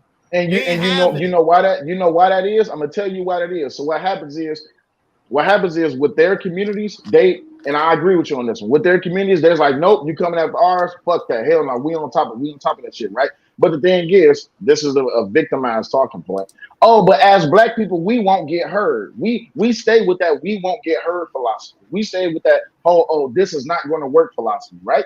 But in the situation, and I agree with you with the Kyrie situation, with the Kanye West situation, all that, I'm with you on that. But when we stop drawing these conclusions and coming to these judgments before we have the facts, maybe we can do better. We can't just have this. We can't have a narrow mindset when it comes down to how we perceive these things. Period. So what I want to say on think that is that when you really look at a lot of stuff, when stuff finally hits the fan, a lot of people are too scared to actually jump on board and do something about it. Because one thing you're going to find out that they're really ignorant to the situation and what's really all behind it. So it's easier when you find out that somebody don't have really nothing intellectually to say to rebuttal or go against a certain agenda, you will find it's easier just to name call. So like in Kyrie case, and I have it on my channel, I was all over that, and I know I'm just one person, but I was all over that saying, hey, but what you find interesting is me.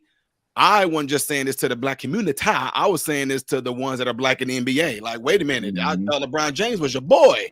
I mean, he's speaking out about everything else. Why ain't you? LeBron James ain't backing you up, man. I mean, so I was just thinking to myself that the NBA, the ones that are black in the NBA, I'm like, how come they ain't like going out? How come they ain't not backing Kyrie up? I mean, I know y'all might be on different sides of the world, and but I mean, at least back the guy up.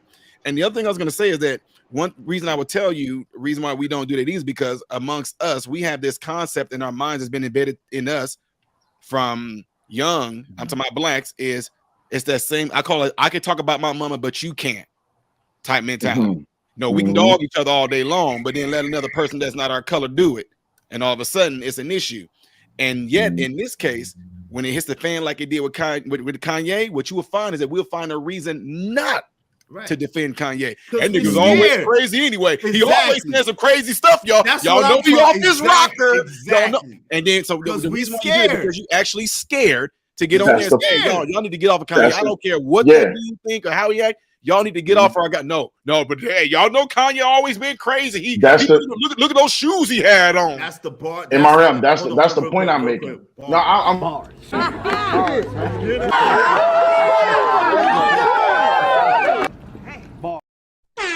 That's the point I was making. The point I was making. Oh, so we in agreement then. So I'm saying we need to. I'm saying that we need to be like, fuck that shit. And if you come after ours, we are, no matter what, we cannot make it comfortable to pick us off one by one. It's too comfortable. It's too easy. Bro, I'm gonna tell you something right now. Whenever I told you that when I went to the White House and I said when they told us we couldn't take our phones and stuff back there, when Donald Trump had that conversation with us, and I said, well, y'all, I swear to y'all, I don't care what y'all say. I know he's up there and he's, that I know he's all that when y'all see him and they say he's rude. Dude, behind closed doors, Donald Trump is freaking gangster. I'm telling you, he is crazy. Gangster, dude. Smart too. Donald Trump flat out told us in that room. He said, unless y'all find some real black men, he didn't say women, he said some real black men that really has a heart to want to see their community do better. He said, this is not going to be able to get fixed. He said, no white person going to be able to fix it. He said, no, that J word, no, that J word not going to be able to fix it. He said, it is setting deeply so rooted. He said, the only thing that's going to be able to turn this whole thing around are black men that care about these people on an individual basis. He said, you're not going to be able to do it as a collective. He said, but you're going to be able to do it and be effective one by one in the areas that you at and where you live. He said, otherwise, he said, it's going to continue to go on. He said, LBJ got it right. And there was a few younger ones, and it was like, who was that? It was like, y'all don't know what Lyndon B. Johnson said about us? And no. He gave them all books and told them go look up on what he said about y'all. And I mean, when he said that, it was like he said it's just not going to happen. And I was like, dang. And he said that along with some other swearing words. That's why I was like, hey, dude, gangster. Donald Trump is gangster. And Killer Swag, I got mad love for you, fam. Killer Swag 216. But fam, it's not too late, man. If it's too late, then what we have to do is we have to go and crawl up in a ball, go under a bridge, and die. If it's too late, that's the only option we have. Because again, if we too scared to fight, if we too scared to stand up, what are we here for? What are we here for? Are we really men if we so pussy that we cannot even stand up for our family? We cannot stand up for people who's coming behind us. We can't stand up. We that pussy.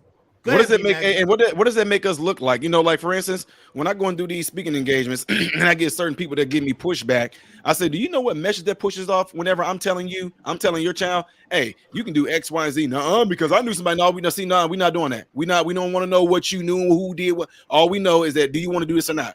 I don't know. No, I'm not about to argue with you. Do you want to do it or not?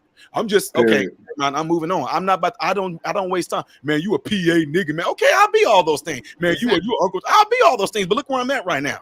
It's amazing that most people that look like me, they know more about living upper class than I do, and I'm here, and they're not. But they know more about it. Yeah, it's crazy. It's always that facts. B Magic gonna get in here. Hold on, real quick. Hold on. I'm Can I jump in real quick? gonna say this, and then B Magic gonna get in here real quick because B Magic's been waiting. Listen. Yo, check this out, y'all.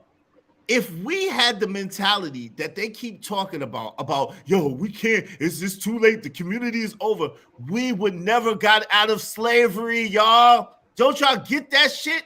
If our ancestors had the same mentality, most of us would still be physical slaves today. We have got to cut the shit out and stand up. A man that doesn't stand for something will fall for anything. Stand up and stop being a punk.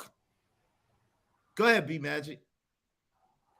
So on the topic about, the other, what we was talking about before with the other cultures. See, I've noticed that when their people, no matter what culture it is, when they do something, even if it's out of pocket, those people know that they're held accountable to that culture. And that culture is gonna make it known, okay, we're gonna handle this. Even though they messed up, y'all not gonna handle this. Y'all not gonna get involved. We gonna handle this. No matter who it is. When what's the name shot that person on set, what's his name? One of the Baldwins. Oh yeah, Alec Baldwin. Yeah, when Alec Baldwin shot that person, you ain't even hear him speak about it. You ain't hear him have no like interviews. It was he like gave 2 interviews. He gave 2 interviews, and it just he did. He in jail? I disappeared. didn't even hear about Is he in jail for the rest of his life? Nope, drop charges. But, wait. Is Dick Cheney in jail for the rest of his life? Nope. And that's the He's point I'm living making. old and successfully retired. Did they spend? How many years in jail did they spend? 0.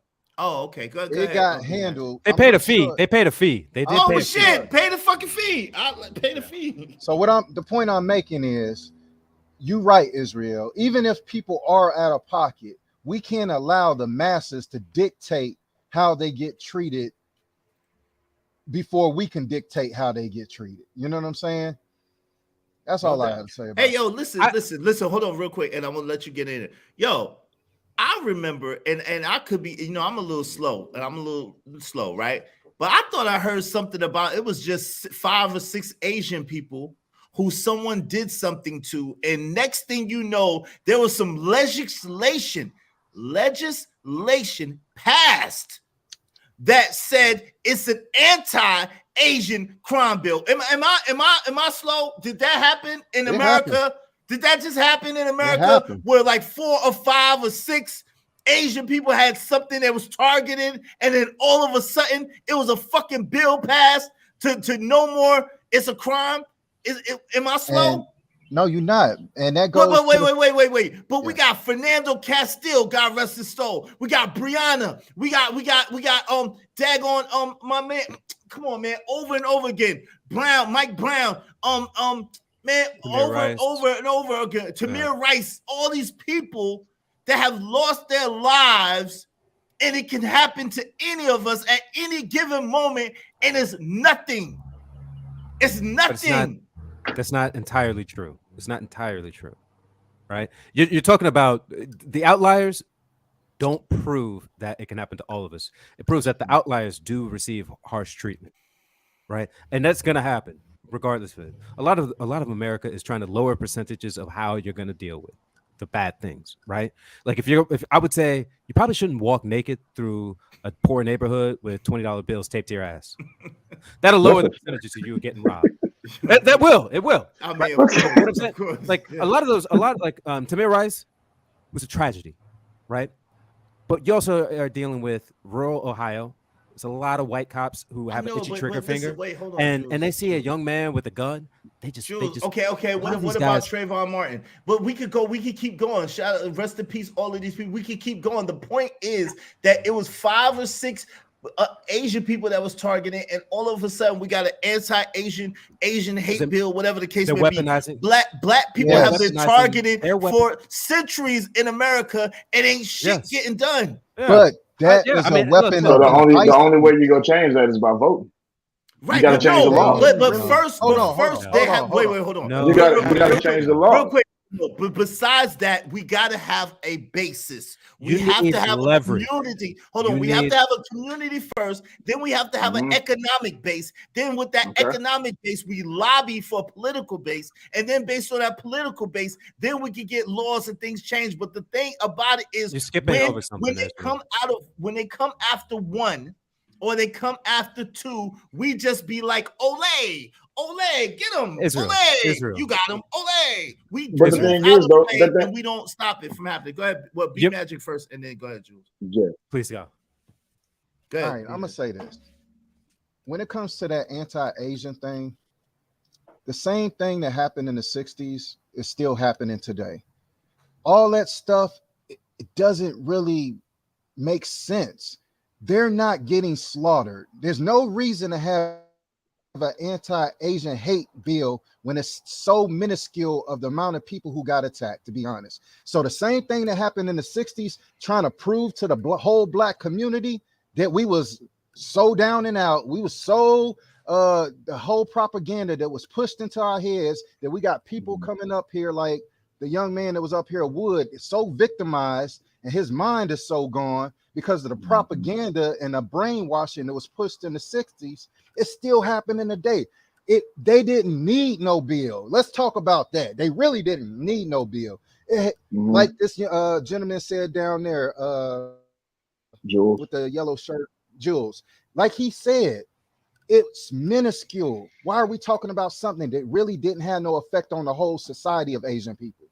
It's gonna happen throughout the history of mankind. People hate on each other, No doubt. But the reason why I brought it up is because it was the pushback. It was the pushback that they received on the government level and the level of money and monetary support behind that pushback that rallied that bill to be changed. And what I'm saying is that we have to start uniting and getting behind. Like, for example, really, we need to, if those brothers who know how child support is and are under child support, like myself, we need to go and try to find a way to go to damn Tyrese's court date and start rallying for that brother. We got to start doing something and stop letting people just run over us. right? As long as it's within a framework of reality and it's not propagated, it's something that's like concocted from the pits of hell. I'm with it. Yeah, child support. It's a trauma that we got to deal with. Single motherhood trauma we got to deal with. All these traumas. I'm willing to deal with traumas, but all this made up stuff that's in the media and all this stuff they trying to like have all this divisiveness.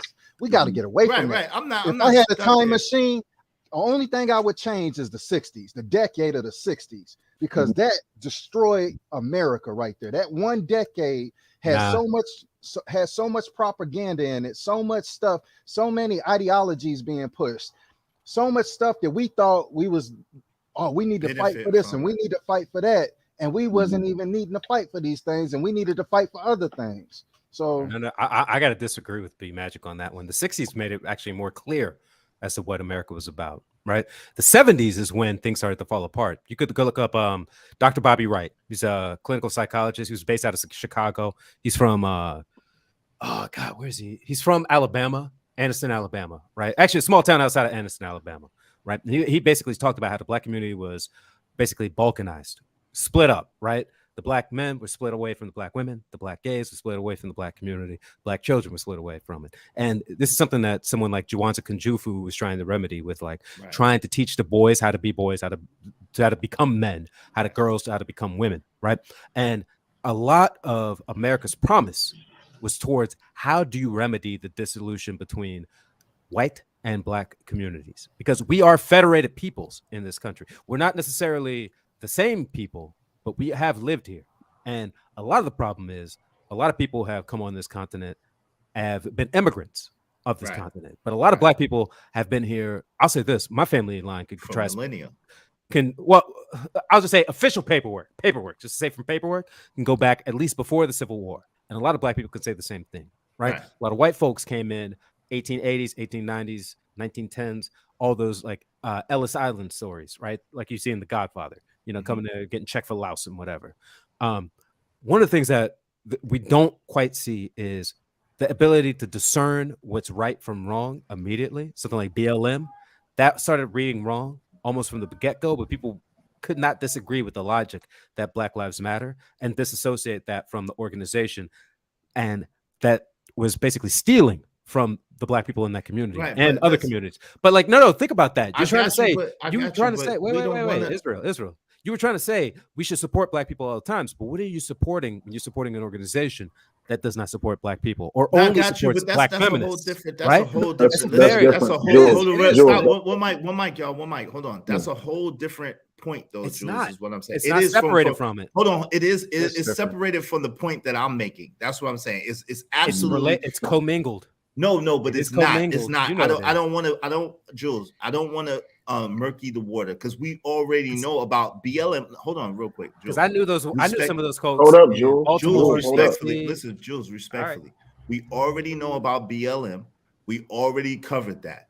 We don't have it. I don't think any one of us or anybody in this audience has any association nor affiliation to BLM, right? So when we get into stuff like that, then we are kind of getting away from where I want to go with this. What I'm saying is I'm trying to take a proactive approach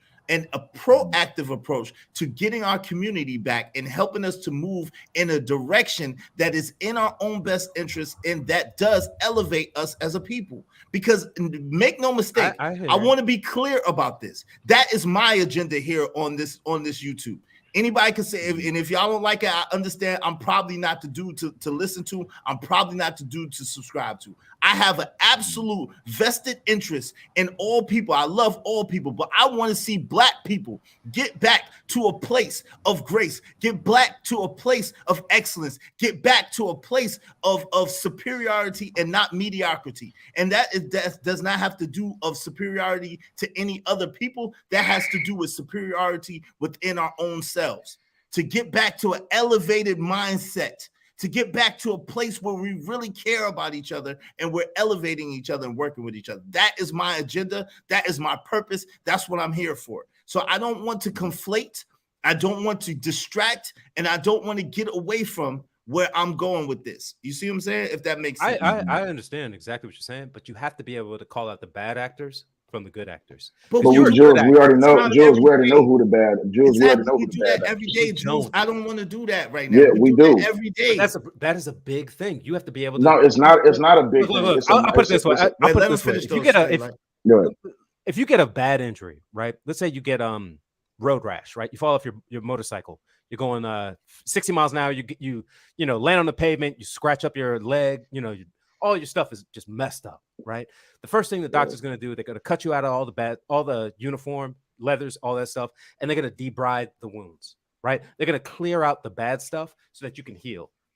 That is the type of thing that should be taken priority, is how do we identify what are the bad pieces, move them away in order for the community to heal. But you don't think, wait, Jules, let me ask you a question respectfully. You don't think that we all understand and identified and have been identifying what the bad is part of the issue to me is we don't come up with no solutions. We're always talking about the problem and we don't talk about no solutions. So what I'm trying to do for once is I'm trying to introduce and put forth some solutions. Does that mean that this is the way? No. Does that mean that this is the only way? No. But what I'm attempting to do is put forth solutions instead of always talking about the problem and always beating the problem in the head. I think that none of us are ignorant when it comes to the problems that are faced within the Black community. I believe that it's been too long that we talk about it and we talk about it and we talk about it and we don't try to do anything about it. This is my feeble attempt to try to do something about it. Plenty of people have promoted a lot of solutions that were apt for the time, right? But a lot of times they got undermined by bad actors, right? I'll give you a good example would be Fred Hampton, right? In the 60s, something like socialism probably would have worked at the end of the 60s when the FDR type of economy was really working, right? But he was undermined by a bad actor, right? The movie, the Jesus and the Black Messiah, right? Whatever that pointed out that there was a bad actor there, but people were not discerning enough to be able to remove that person. I'm not saying doing anything to them, but just remove them from a position of access at the very least. And if we are not able to do that, we'll be able to fall for a lot of things that could prevent us from doing things that you would see as being positive. Or any of us would see it as being positive. Hey, Noah, let me address this. Noah Bell said, Mr. Sage Lee tried to unify on Lapeef. Y'all are late. Y'all didn't support that man. This man. I was not around. I just got around. The only person that I was really following for a year now, and really not even a year, has been Angry Man. I'm new to the space. I'm new to YouTube. I'm new to all of this. So I don't even know Mr. Sage Lee like that, but shout out to him if he was trying to unify, and maybe one day him and I can have a conversation and we could talk about it and we could start to build. But listen, one person can't do it alone. It does. You're right. We have to start to galvanize, and we have to get out of this thing of there ain't no community. The community. If we continue to focus on, all I know is this. I know universal principles and universal laws. Number one, what you focus on expands. You can't. Positivity and negativity cannot dwell within the same house. One is going to elevate, and the other one is going to dissipate. There's no such thing as them dwelling in the same house. All right. What you focus on expands. Listen, if you talking negatively and you're thinking negatively, you're gonna attract negative circumstances and situations into your situation. That's just what's gonna happen. It's no such thing as, oh well, I'm gonna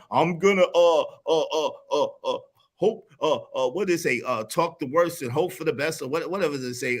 That old pray for the best, pray for the best, and work for the worst. Whatever they talk about. Because I don't even think like that, so I don't even know what they be talking about. But what I'm saying is that, if you want positivity, you got to put forth positive actions. You got to think positive thoughts, and you have to go in the direction of what you want. That's where your goals need to be. That's where your vision needs to be. That's where your plan needs to be. That's where your purpose needs to be, in the direction that you want to go in. You can't move forward if you're looking backwards. If you spend all your time looking backwards and you're moving forward, you're going to bump into shit. You're going to fall down. You're going to bump your damn head. That's what's going to happen. So when you're moving forward, you need to be forward moving, forward thinking, and going towards that which is in your best interest and that which you want. Not thinking about that you don't want. Who want a messed up Communitah? Not me. Who want to live around dumb motherfuckers? Not me. Who want to live around people who's doing crime and dangerous and stuff? Not me. So guess what? We need to start focusing on the things that we want. We need to start moving towards the things that we want. We need to start speaking about the things that we want. We know what the problems are. We know what's going on. We know what the ills of our society is. How long are we going to stay there stuck? There's been plenty of people who have tried to unite the Black community up under, if not one banner, but one direction, or at least a foundation to have a stance on, to where they can build off of. It's just, as you just said, it's always going to be the naysayers. And if we keep focusing on the naysayers, then are we not focusing on finding solutions or finding a better way out of the problem that we already exist within? Listen, hey, listen, I don't have all the answers. I don't know everything. At the same time, I'm telling you, I know that if we keep focusing on the problem, we can never get to the solution. Again, I tried to put together some solutions. Let me just what you call it? Let me just say the rest of these, and then we're gonna close out. I'm gonna give y'all a chance to say some last words, and then we're gonna go. So number 6 is cultivate leadership. So we understand what that is, right? Understand how to lead, understand how to be good leaders, cultivate leadership. Number 7 is invest in health and wellness. That's very, very important. You know what I'm saying? As the body goes, so does the mind. So we need to have a healthy body and a healthy mindset. Number 8, celebrate and get a sense of pride in tradition. That's one thing that we are sorely missing, and we have to find things that we can be proud of. We have to find things that we can celebrate about ourselves. Listen, I always talk about positive self-talk. And again, I come from a space where I was in sales. And we all are in sales, whether we know it or not. A lot of people have a negative connotation or a negative concept about sales, but guess what? Sales is living. You have to sell yourself to that girl that you want, and not being a simp, but it's a sales game. You have to sell yourself to that man that you want. You have to sell yourself to that employer that you want, or that business contract that you want. Everything is sales. You have to sell yourself to your kids to get them to follow you and listen to you and do what you're asking them to do. Everything is sales. But what I'm saying is this. One of the main things that I learned is that you have to, when you focus and when you think and when you meditate and you make declarations on the things that you want and you talk positively to yourself, you start to think different. And when you start to think different, your life will change. It says, out of the abundance of the heart, the mouth speaks, right? And whatsoever a man thinketh, so is he. So when you think negative thoughts, your life is gonna be negative. So you really, as Black people, we really need to get back to a place where we can celebrate things about ourselves. That was one earlier, but celebrate the things that are good about our traditions. Celebrate the things that we can be proud of and feel that are positive, and that will help us move forward. Number 9 is foster strong family ties, and number 10 is emphasize community giving. So those are the 10 solutions that I have towards the community that we could build and we could do a better thing for ourselves. All right, yo, Little King, wave so I know it's you in the back. Yo, please don't talk about what you were saying as far as the vid. That's you know what I mean? That's neither here nor there. But yo, wave so I know it's you in the back, and I'll bring you up. Go ahead. Anybody else want to say anything in that before I bring Little King up? Oh no, I'm gonna bid y'all farewell and God bless, man. I appreciate coming up having this conversation with you, man. Yeah, I many appreciate blessings to y'all all too, of you, man. You too, always. man. I appreciate y'all, man. Definitely Hey, coming B through. Magic, Street Fighter 6 come out at 12 o'clock, bro. What you saying? Come Yeah, out at 12 I've been o'clock. looking at the demos. I've been looking at the demos. Right, I already got it pre-ordered, G. Yeah, You gotta get on your game. Y'all take it easy. God All bless. right, man. Peace. Thank you. Yo, you want to say in last words, B? I'm just gonna say all those points that you taught. You just said all 10 of those. It's the same blueprint we use after slavery. It's the same blueprint. Nothing has really changed, and it can be implemented as soon as we want it to be implemented. Ain't nothing that's stopping us. There's no outside forces. We can just all get on it and do our thing. But you know, hey, shout out to you, brother. Got to stay focused. All right. Yes, sir. Yeah, shout out to you, man. I appreciate you always showing love and support. Man, you always show mad love and support. I appreciate that, man. And all right, bro. Peace.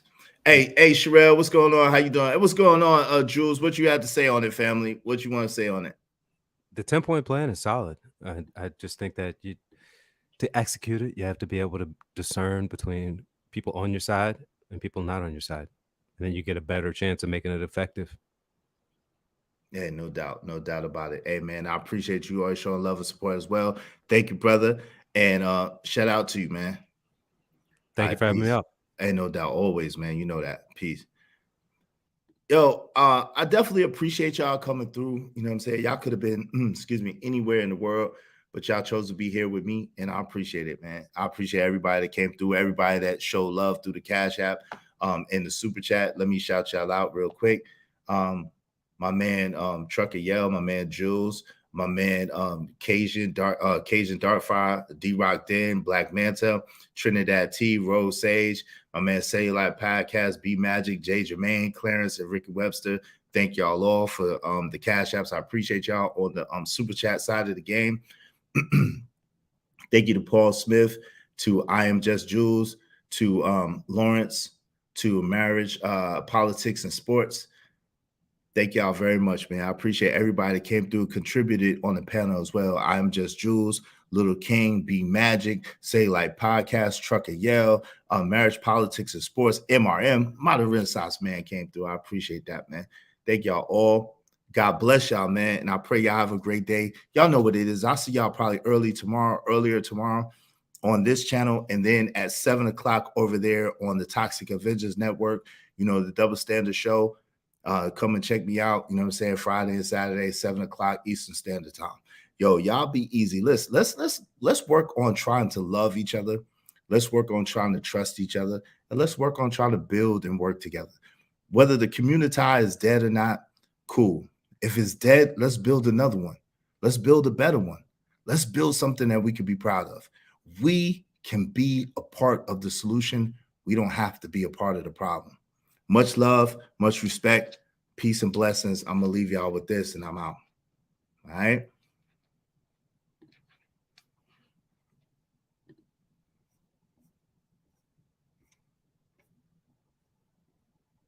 No matter what the situation, I'm just trying to climb. Got to kill a nigga face.